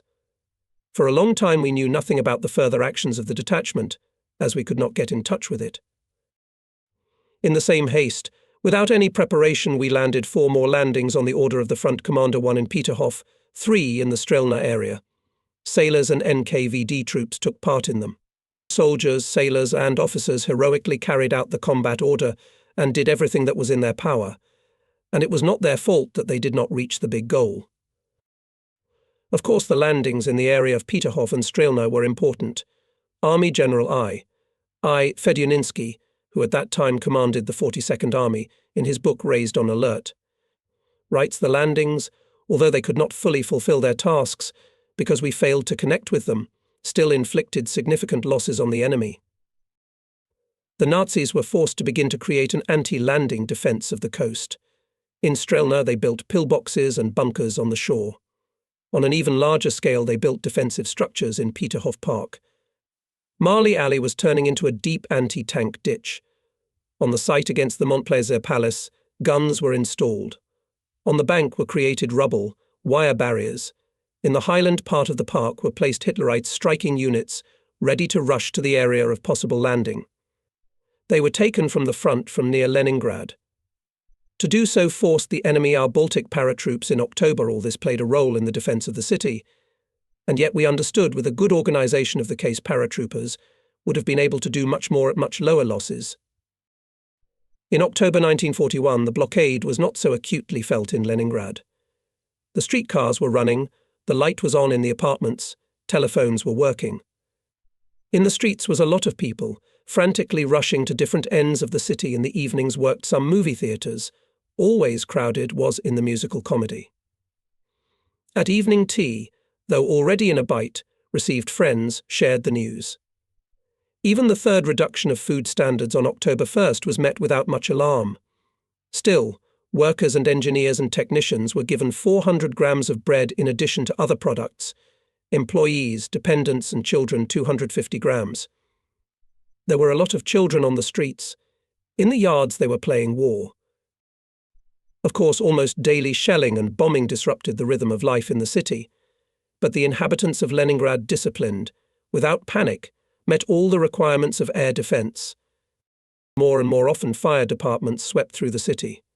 In October, according to some data, there were more than 700 fires from incendiary bombs. In October, the fascists dropped about 61,000 high-explosive bombs of different caliber on Leningrad, twice as much as in September. And to this, we should add 7,500 shells. The blockade was talked about as something temporary, believing that it was about to be broken through. Many of my acquaintances asked me quite calmly, "Tell me, please, Yuri Alexandrovich, when is the blockade supposed to be broken through?" It was said as if it was an event provided for by a precise schedule. Usually this is how one asks about the time of arrival of the Red Arrow Express to Leningrad.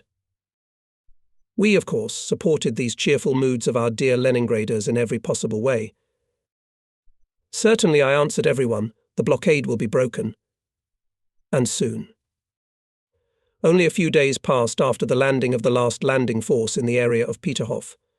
Late in the evening of October 12th, in the headquarters of the base unexpectedly arrived at the Fleet Commander Vice Admiral V.F. Tributes. "We will break the blockade, this time in the eastern part of the front," he announced to us. This message excited all of us. In the headquarters was urgently summoned a number of flag officers and top officers of the fleet. Komflot informed us that Stavka had instructed the commander of the Len front to carry out an operation on the blockade of Leningrad by a strike on the Sinievinsk-Schlisselburg Bulge. The strike was to be carried out by the troops of the Len front and at the same time from the outside by the units of the 54th Army.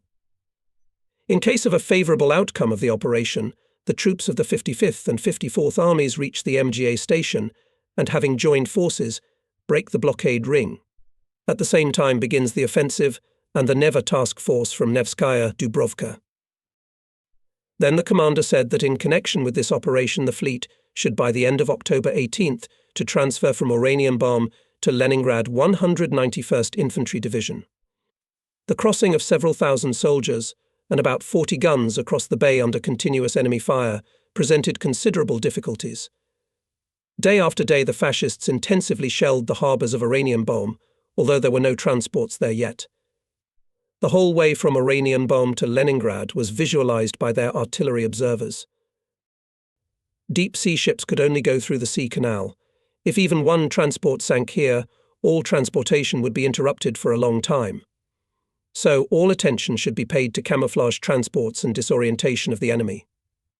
It was decided to send the first transports from Oranienbaum with various household goods and small military teams, so that these transports did not differ from the usual ones in that autumn.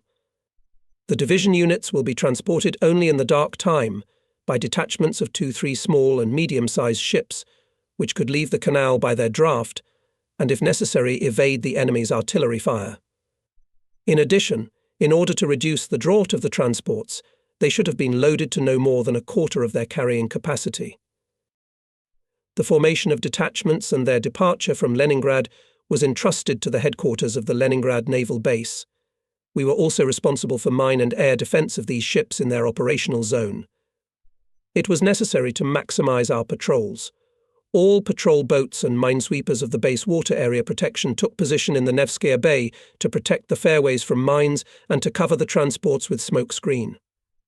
In the area of Peterhof and Strelna for the time of the passage of ships with troops went out canal boat and minesweeper to immediately destroy artillery fire searchlights of the enemy in their attempt to illuminate our ships. To combat German artillery shelling the canal, 4 batteries were specially allocated in Kronstadt, and the Leningrad Naval Base allocated 6 railroad batteries in the area of the trade port for the same purpose. From the air transportation was covered by fighters of the 61st Aviation Brigade of the fleet. It was also decided not to keep any transports on the roadstead in Kronstadt, and especially in the harbours of Oranienbaum, during daylight hours. In Leningrad, the transports were dispersed over the large water area of the trade port and along the Neva. With the onset of darkness, they had to quickly enter the port of Oranienbaum, take on board without delay the army units assigned for transportation, and just as quickly leave for Leningrad. This required precise, to the minute, coordination of the time of arrival of the division units and ships in the port. The slightest inconsistency in the movement could disrupt the entire transportation and, even worse, decipher the enemy Ardlan. I gathered the captains of transports warned them. If you delay in the port until dawn, disaster is imminent. All day October 15th, the fascists again fiercely shelled Oranienbaum port. There were no ships in it, of course. At night, the first 3 transports entered there. The captains kept their word. They dashingly moored. Quickly taking the troops with equipment and weapons, the detachment immediately went to sea.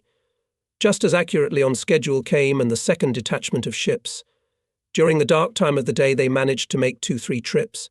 Watch boats of the Leningrad naval base reliably smogged the area of the canal between Peterhof and Strelna.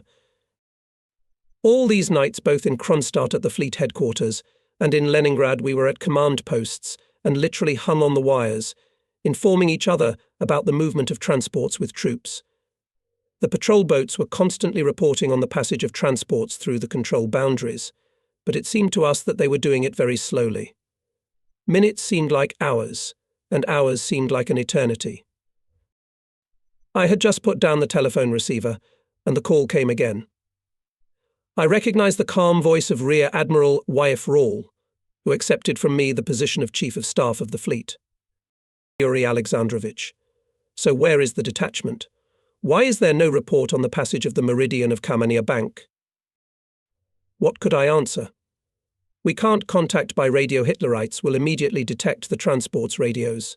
We call by phone to our observation post in the head of the dike of the sea canal. The answer is short. Nothing can be seen, no shooting. The enemy does not shine. I hesitantly reported to the fleet headquarters in Kronstadt. Apparently, everything is all right. The ships are coming. And finally, as if a mountain fell off my shoulders, the telephonist on duty shouted, "The post reports I see a self-propelled barge." Everyone sighs with relief. It turned out that the boats had very successfully put a dense smoke screen that night. Driven by a weak tailwind, it covered the ships with an impenetrable wall. Even our patrol boats could not see them. The enemy never detected our transports. They were successful and were completed on October 18th. The Leningrad front received reinforcements for the planned operation at the exact appointed time. In parallel with the transportation of troops from Oranienbaum, the Leningrad naval base was solving another, no less important task. It was necessary to considerably strengthen people, artillery and tanks of the Neva task force, which should attack from the patch near Nevskaya Dubrovka on the left bank of the Neva. It was about the urgent crossing of the Neva. 16,000 soldiers, more than 100 guns and several dozen tanks. We still in September had some experience of such a transfer of troops, knew all its difficulties. We could not count on the secrecy of our actions. The enemy visually observed all our movements on the right, lower bank of the river. His artillery had a good aim. Mortars simply did not give an opportunity to appear from the trenches. For the crossing of troops across the Neva required a lot of dinghies and boats. Where to get them? The dinghies that we collected in September, by that time almost all of them were out of order. We started looking for pleasure boats in the city again. The militia came to our aid, knowing very well at which boat stations we could still find something. They picked up under the broom both in Kronstadt and on the ships. Gathering of boats and their further direction to the place of crossing was entrusted to the staff of protection of the water area of the base. Captain of the 3rd rank Bogdanovich, an officer with a lively mind and outstanding organizational skills, commanded this diverse and restless group. When after all our Strelinsky landings I began to find out from him how many serviceable boats were left for the planned crossing, Bogdanovich only asked, "How many are needed? And by what date?" "But you won't have even a dozen. They are all broken and need repair." "Let's call the chiefs of boats and motorists. We'll try to do something." The officer knew his men believed in their strength.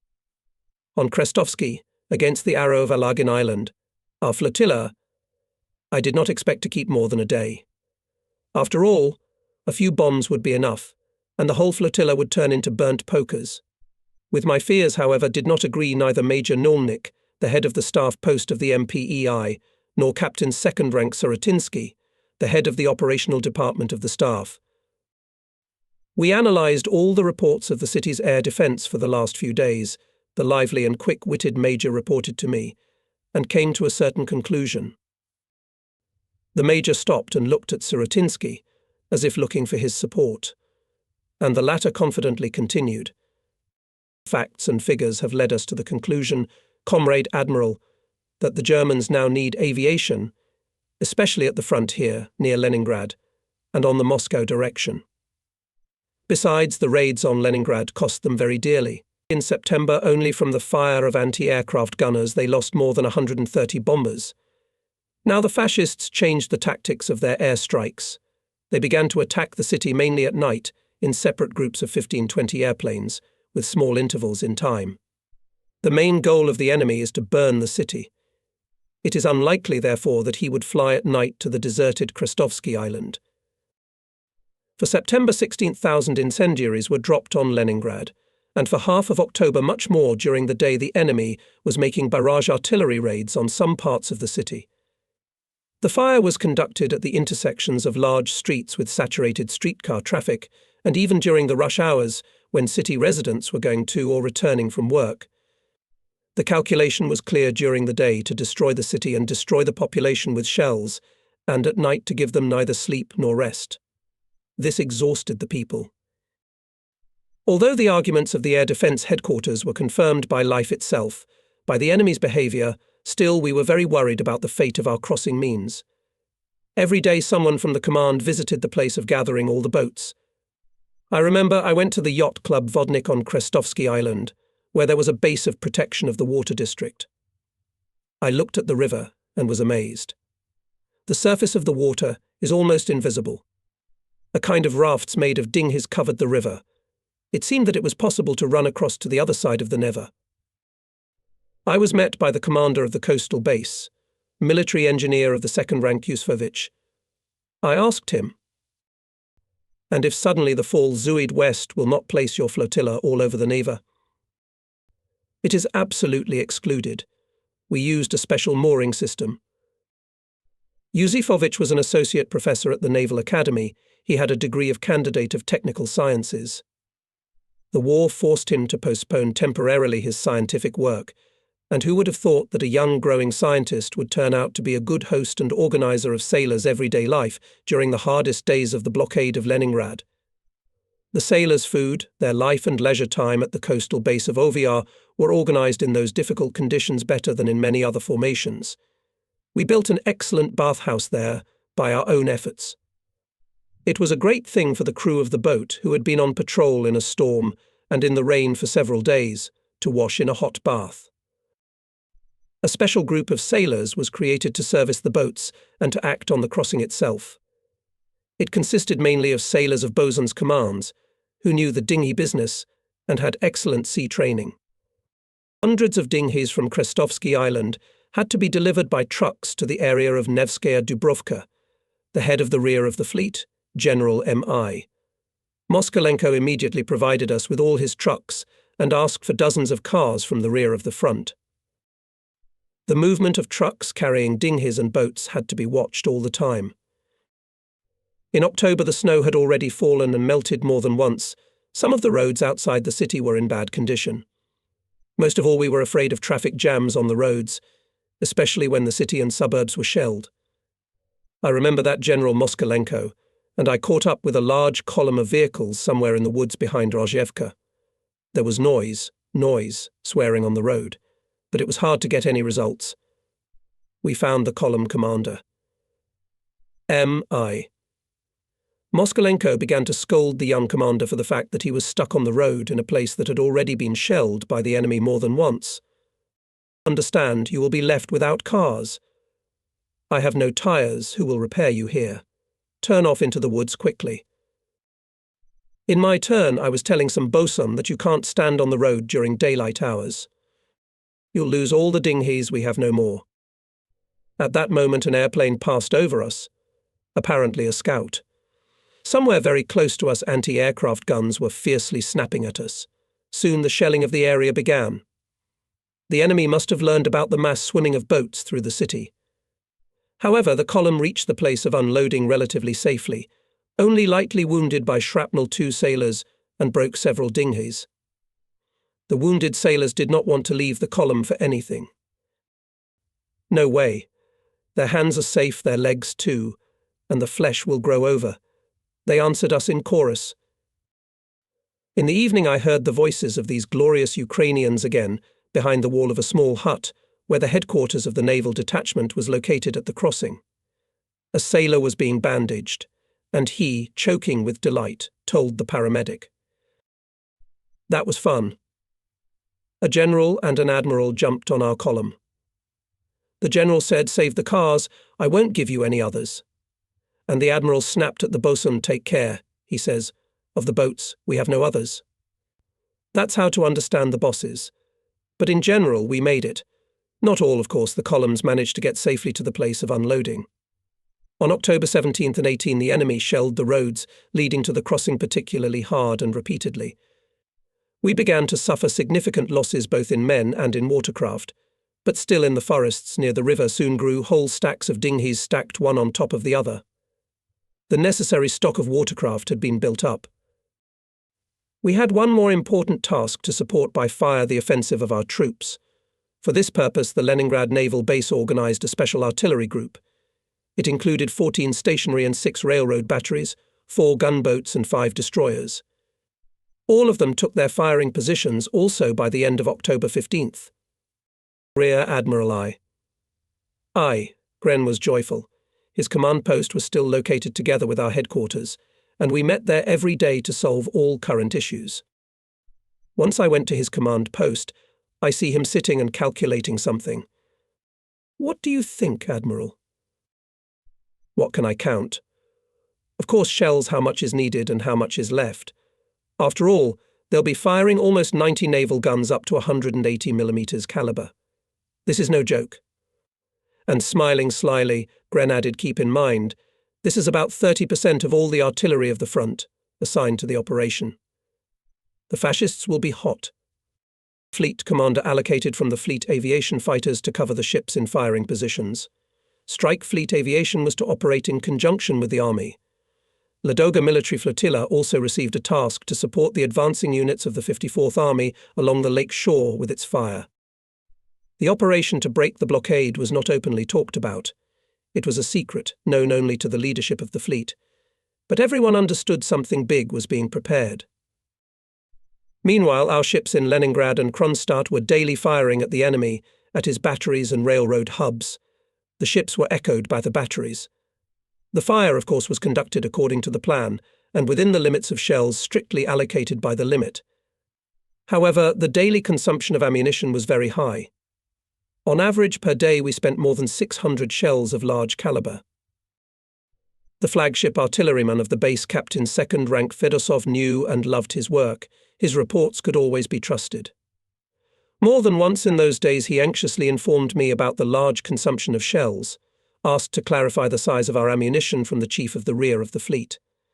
With this question I came a day or two before the operation to General M.I. Moskalenko. The rear department was then located in an old naval building on the Krusenstern Canal, almost next to the Admiralty shipyard. From a military point of view, the neighborhood was not a pleasant one. I involuntarily remembered a joke of young commanders, my friends from the Black Sea cruiser Chervona Ukraina, usually at evening tea in the wardroom, in the presence of senior artilleryman A. Grigoriev, gloomily thinking about something. One of them suddenly asked me in the most innocent and serious tone, "Navigator, I want to watch the shooting tomorrow. Where, in your opinion, is the best place for me to set up?" I answered in the same tone. Of course, the safest place on the artillery shield, in the worst case a little splashing, and that's all. It's very difficult to hit the shield. The senior artilleryman would grab his glass with tea and run away to his cabin.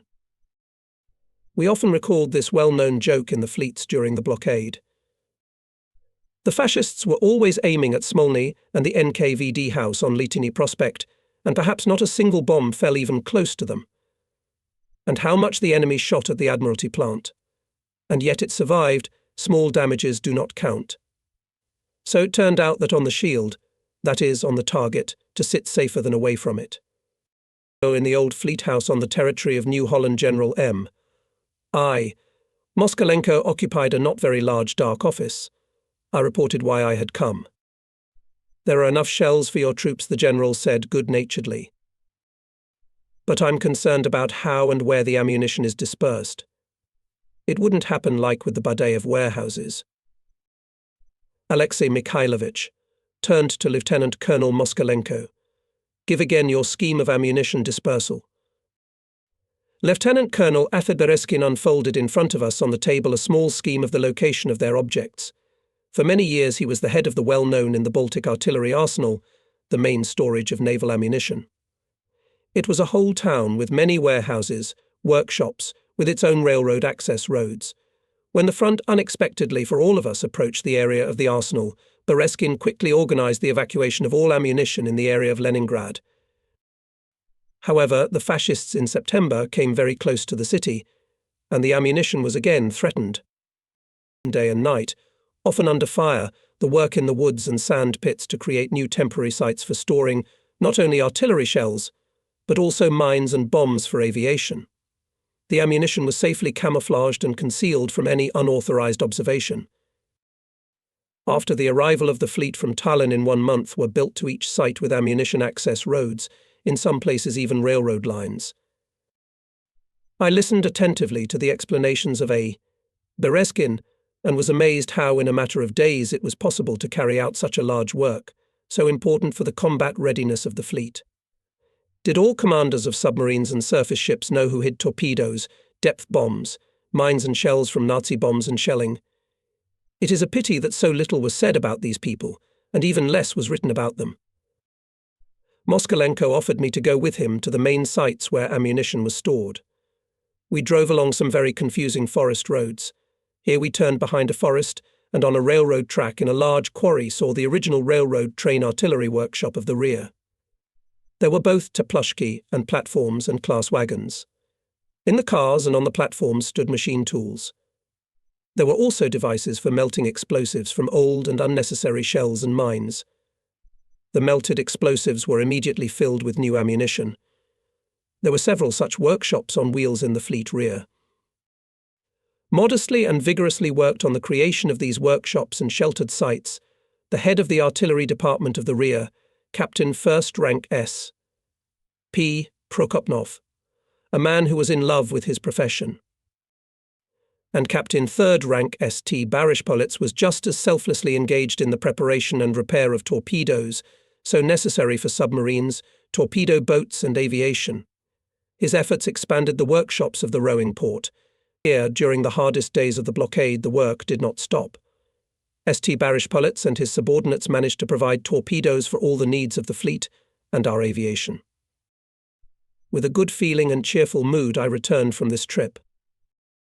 Much work was done to establish our communications radio, telegraph and telephone. Flagship communications base engineer Captain 2 Rank Schwarzberg also came to us from science and brilliantly justified both the title of scientist and the title of communist. He perfectly organized a complex multi-channel communication. Quickly understanding the situation, Schwarzberg worked independently without waiting for instructions. His report was always short: "The connection has been checked and is functioning properly." And so it was. So everything was ready.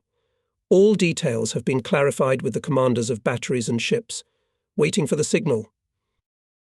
However, in war often happens quite different from what we want and as planned. On October 17th, transportation of divisions from Oranienbaum was in full swing. With the onset of darkness, we had to send the last group of ships for the troops. I call in Kronstadt to the Chief of Staff of the Fleet Rear Admiral Jef Rawl.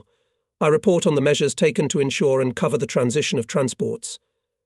I end my report with the usual question in those days: "How are things with you?" And suddenly I get an answer. not good at our neighbour. The operation has not yet begun, and already something happened, apparently serious. During the night we learned that the enemy had preempted us. On November 16th, his 39th Army Corps suddenly began an offensive from the area of Gruzino to Tikvin. From the area of Kurishi began the offensive and the 1st Army Corps of the Germans. Having created a significant superiority of forces, especially in tanks and artillery, by October 20th they broke through the defence front of our 4th Army and launched an offensive on Tikvin and Volkhov in order to connect on the Svia River with the Finnish army and to create a second ring of encirclement of Leningrad. The only railroad that connected us with the whole country was cut.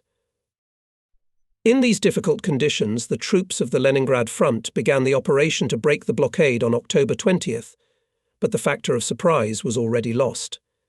The enemy apparently foresaw the possibility of our offensive. He unleashed a downpour of artillery and mortar fire on our units. Hardly had we begun to cross the Lever, as the entire area of the concentration of boats and boats was subjected to fire from cannons and mortars. With great difficulty we made our way with Commissar A. Matushkin to the NP of the commander of the naval detachment. Infantry units approaching the crossing suffered losses on the open ground.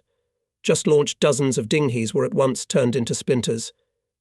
Our sailors showed exceptional heroism. The wounded were carried away behind the hillside, and others ran out to replace them, quickly dragging serviceable sixes into the water, and so several times. A completely broken dinghy came ashore. The boatswain, judging by his age, an enlisted man came to the yawl, took off the remaining rudder, took away the bows, cut off the fore and aft fellaini with an axe, and carried it all steadily somewhere behind the hill, to a shelter. Everything will come in handy in the boatswain's household. Good old Navy school. How much power and majesty was in the calm movements and gait of this great man. A new battalion is approaching the shore. The soldiers nimbly get into the boats, sailors, standing waist deep, chest deep in the icy water, plant soldiers, joking with them, pushing the boats away from the shore. And on the opposite high shore they are met by another group of sailors, helping the soldiers to quickly disembark, unload machine guns and mortars. All this is done without fuss, skillfully. I see a boat, overcoming the strong current of the Neva, dragging a few of our six with fighters. But a moment an explosion, flames, muffled, quickly subsiding screams and groans. Planks float, a few soldiers hold on to them. They are carried by the current to our shore. And from the sandy beach torn up by shells more and more boats are falling off. The movement on the river does not stop for a minute. Dark time was not enough. We had to work in the daytime. The deadline for concentration of troops on the left bank was tight. For the crossing of light guns, our skillful matros quickly created rafts from dinghies. Special rafts for tanks were also built, and all this under incessant enemy fire. Our shells were whistling over our heads. It was the fleet batteries were covering the crossing and the advance of our troops. By evening, not only the ships and batteries of the base, allocated for this purpose according to the plan, were firing. By order of the commander of the fleet, the attack was supported by ships of the squadron. Fired battleships, cruisers, destroyers, in short, the entire fleet. It seemed that against such a force nothing could resist. The rumble of cannonade kept the spirit of the fighters at the crossing. The sailors marvelled our krauts are beating the krauts so well, so them. Fierce fighting on the Neva continued from October 20th to 24. The fleet fired more than 24,000 shells of various calibers at the enemy only for these 4 days. And yet the Leningrad front did not achieve the expected success with this operation. The units allocated to participate in it suffered significant losses in the previous battles, and fresh divisions, which could strengthen the strike group, there was no. The unsuccessful outcome of the operation affected the haste with which it was prepared. The enemy repulsed our offensive. But its importance was great. We made Hitler's command realize that Leningrad is not going to reconcile with the position of a blockaded fortress. The idea of a breakthrough is alive, and it will live in the heart of every defender of the city. It didn't work today, it will work tomorrow. That's what each of us thought. Transportation of troops to the left bank to strengthen and fortify our patch continued until the freezing of the Neva. More than half of our landing fleet was destroyed and burned. In November, sailors together with sappers laid 3 ice roads across the Neva. Through the river, 18 cables were wound up, logs were laid on them. It used to happen that no sooner such road would freeze solidly than the artillery fire would break everything, and the work would start again. Fleet engineers A.N. Kuzmin and V.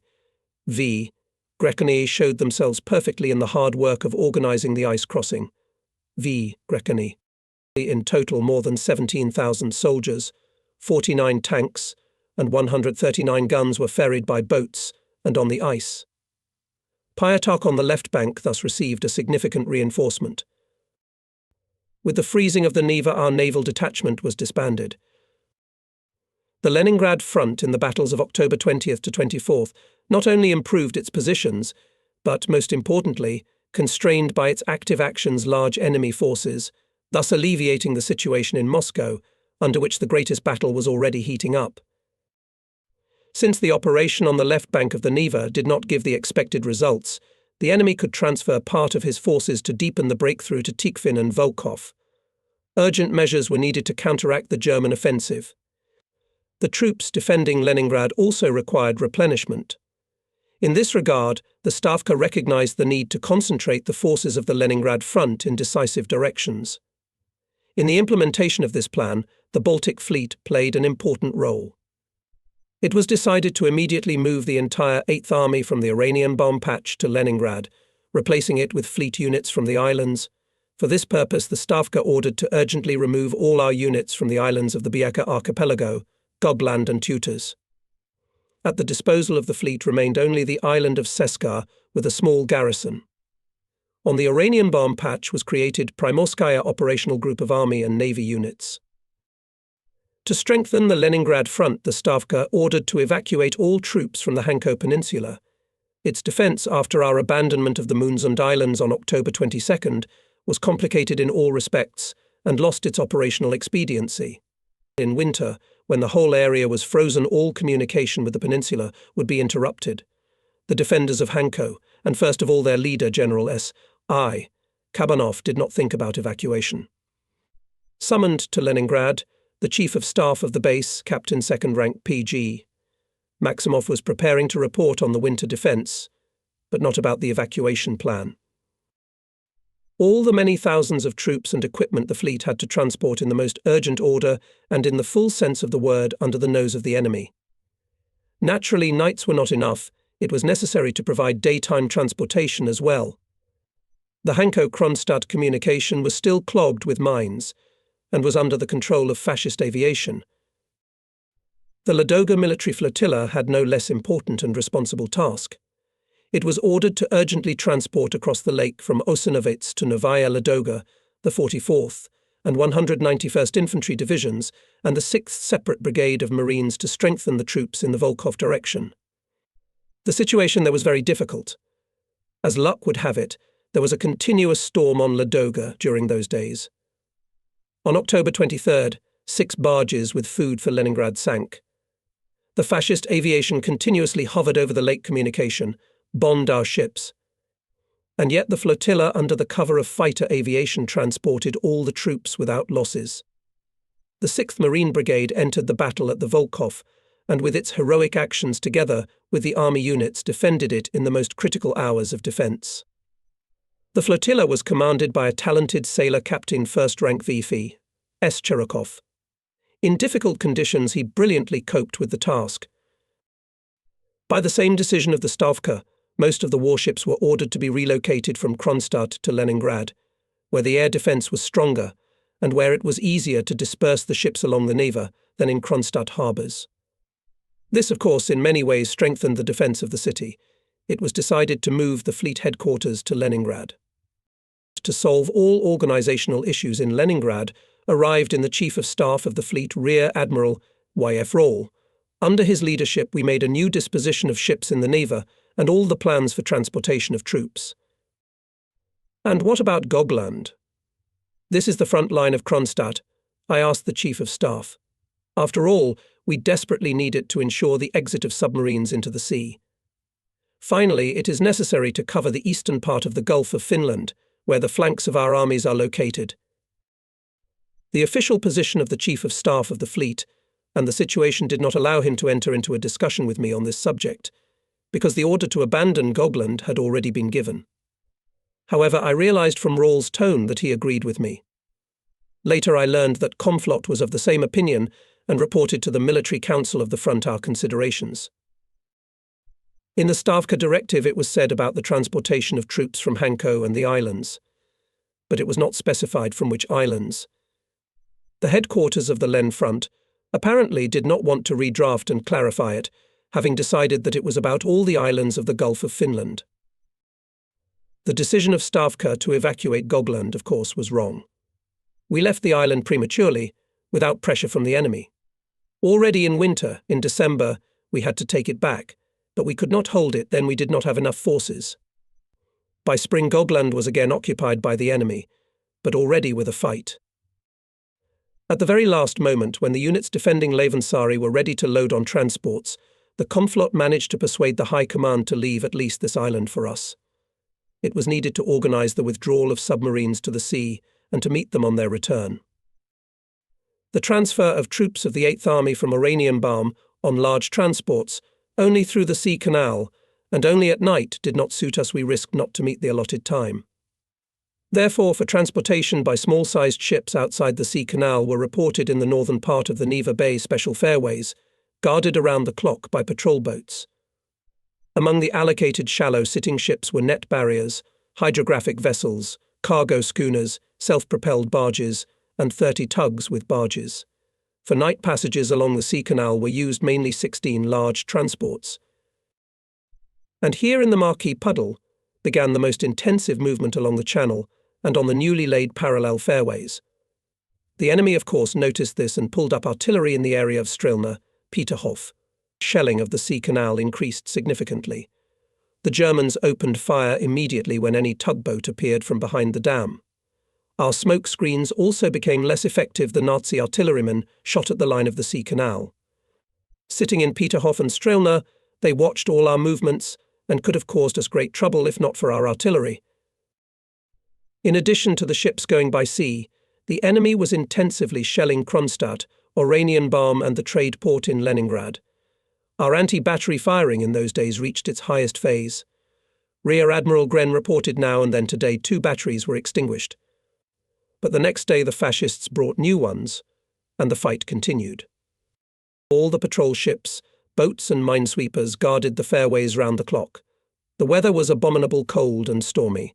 Several times a day I received reports from Captain 3rd Rank Bogdanovich about the situation in the bay. A special staff post was established in the headquarters to control transportation. Most of all, we feared mines on the fairways. Sink any ship, especially on the channel, and our transportation could be delayed for several days. Everything seemed to be going well. And you can imagine my anxiety when I was urgently asked to come to the headquarters of the Water District Protection on Krestovsky Island. If the incident is not reported by phone, it means that something serious flashed an alarming thought. I left immediately. Vasilyevsky Island and the Petrograd side, as it turned out, were under enemy fire. I had to waste time on long detours. When he's in a hurry, it's always like this, grumbled the driver, Sailor Moisiev. In the headquarters of the OVR, I unexpectedly met Engineer Captain of the 2nd Rank F. I, Tepin, known on all seas. There was not a single admiral or officer in the fleet who at one time would not have been trained by Fyodor Ivanovich Tepin in the wisdom of mine work. A sailor of the old fleet, he knew mine weapons perfectly, loved them to fanaticism, made a number of valuable inventions and improvements in this field. "What are you doing here? What are you doing here, Fyodor Ivanovich?" I threw questions at the old man, sensing something wrong. "I was summoned on an alarm." As an ambulance, he replied with dignity. It turned out that on one of the shallow water fairways, it seems Petrovsky, threw out on the shoal mine of unknown type. But is it lying on the ground alone? I ordered, Bogdanovich reports to me, immediately weed all the entrance fairways. So far no more mines have been found. I decided to ask Fyodor Ivanovich to examine our find. The decision, of course, was correct. After hearing the report of the flagship mineral discovered in the fairway mine, Tepin, as always, good-naturedly smiled and only said everything is clear. Let's go, taking with him a subversive mine party. he left on a boat to the scene. And this time the mine was safely inspected, and as it was of no interest, it was immediately destroyed. The mine god Tepin was not otherwise called, this old sailor, stout, short, with a shaven head on a short neck, and a weathered, wrinkled face. He was everywhere greeted with respect. Fleet commanders, his former students, always greeted him cordially. Fyodor Ivanovich was loved by everyone for his eternal restlessness and boiling activity. The war caught Tepin already at an advanced age for work on the improvement of our mines in the Research Mine and Torpedo Institute of the Fleet. He immediately left his office and, in his own words, went into the mine war with the Nazis. These meagre words meant a lot. The first German magnetic mines he himself personally dismantled and studied, although they were considered not at all disarmable. To destroy a mine is not a difficult thing, but it was very important for the fleet to know the device of enemy mines, the multiplicity of action of their fuses, to develop reliable countermeasures. I remember Captain Second Rank V. Vinogradov back in September told me how he saw a bundle of hay floating past our ships, standing on the Neva River, not far from the shore, just occupied by the enemy. The neat shape of it seemed suspicious. It floated past the ships, but then, nailed by the current to a barge half submerged on the shoal, suddenly exploded. The barge shattered into splinters. It was clearly a mine. But what kind? How to fight against such mines? Immediately across the river we set up booms and barrier nets, for such a mine could undermine not only the ship, but also the foundations of some Neva bridge. Immediately we invited Tepin, who was already working at that time in the mine and torpedo department of the rear of the fleet. As a skilled hunter, he long guarded his game and still waited. A couple of days later, another suspicious bundle of hay appeared on the river. This time it was carried to the shoal, where it stopped. For a long time the old man looked at the uninvited guest, muttered something and said something, gradually approaching him.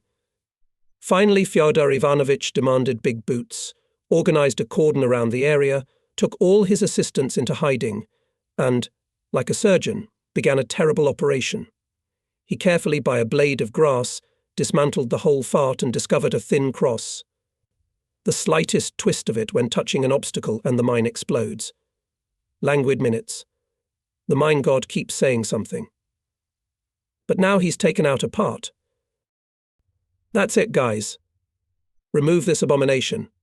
He shouted loudly to the sailors and walked through the water towards the shore.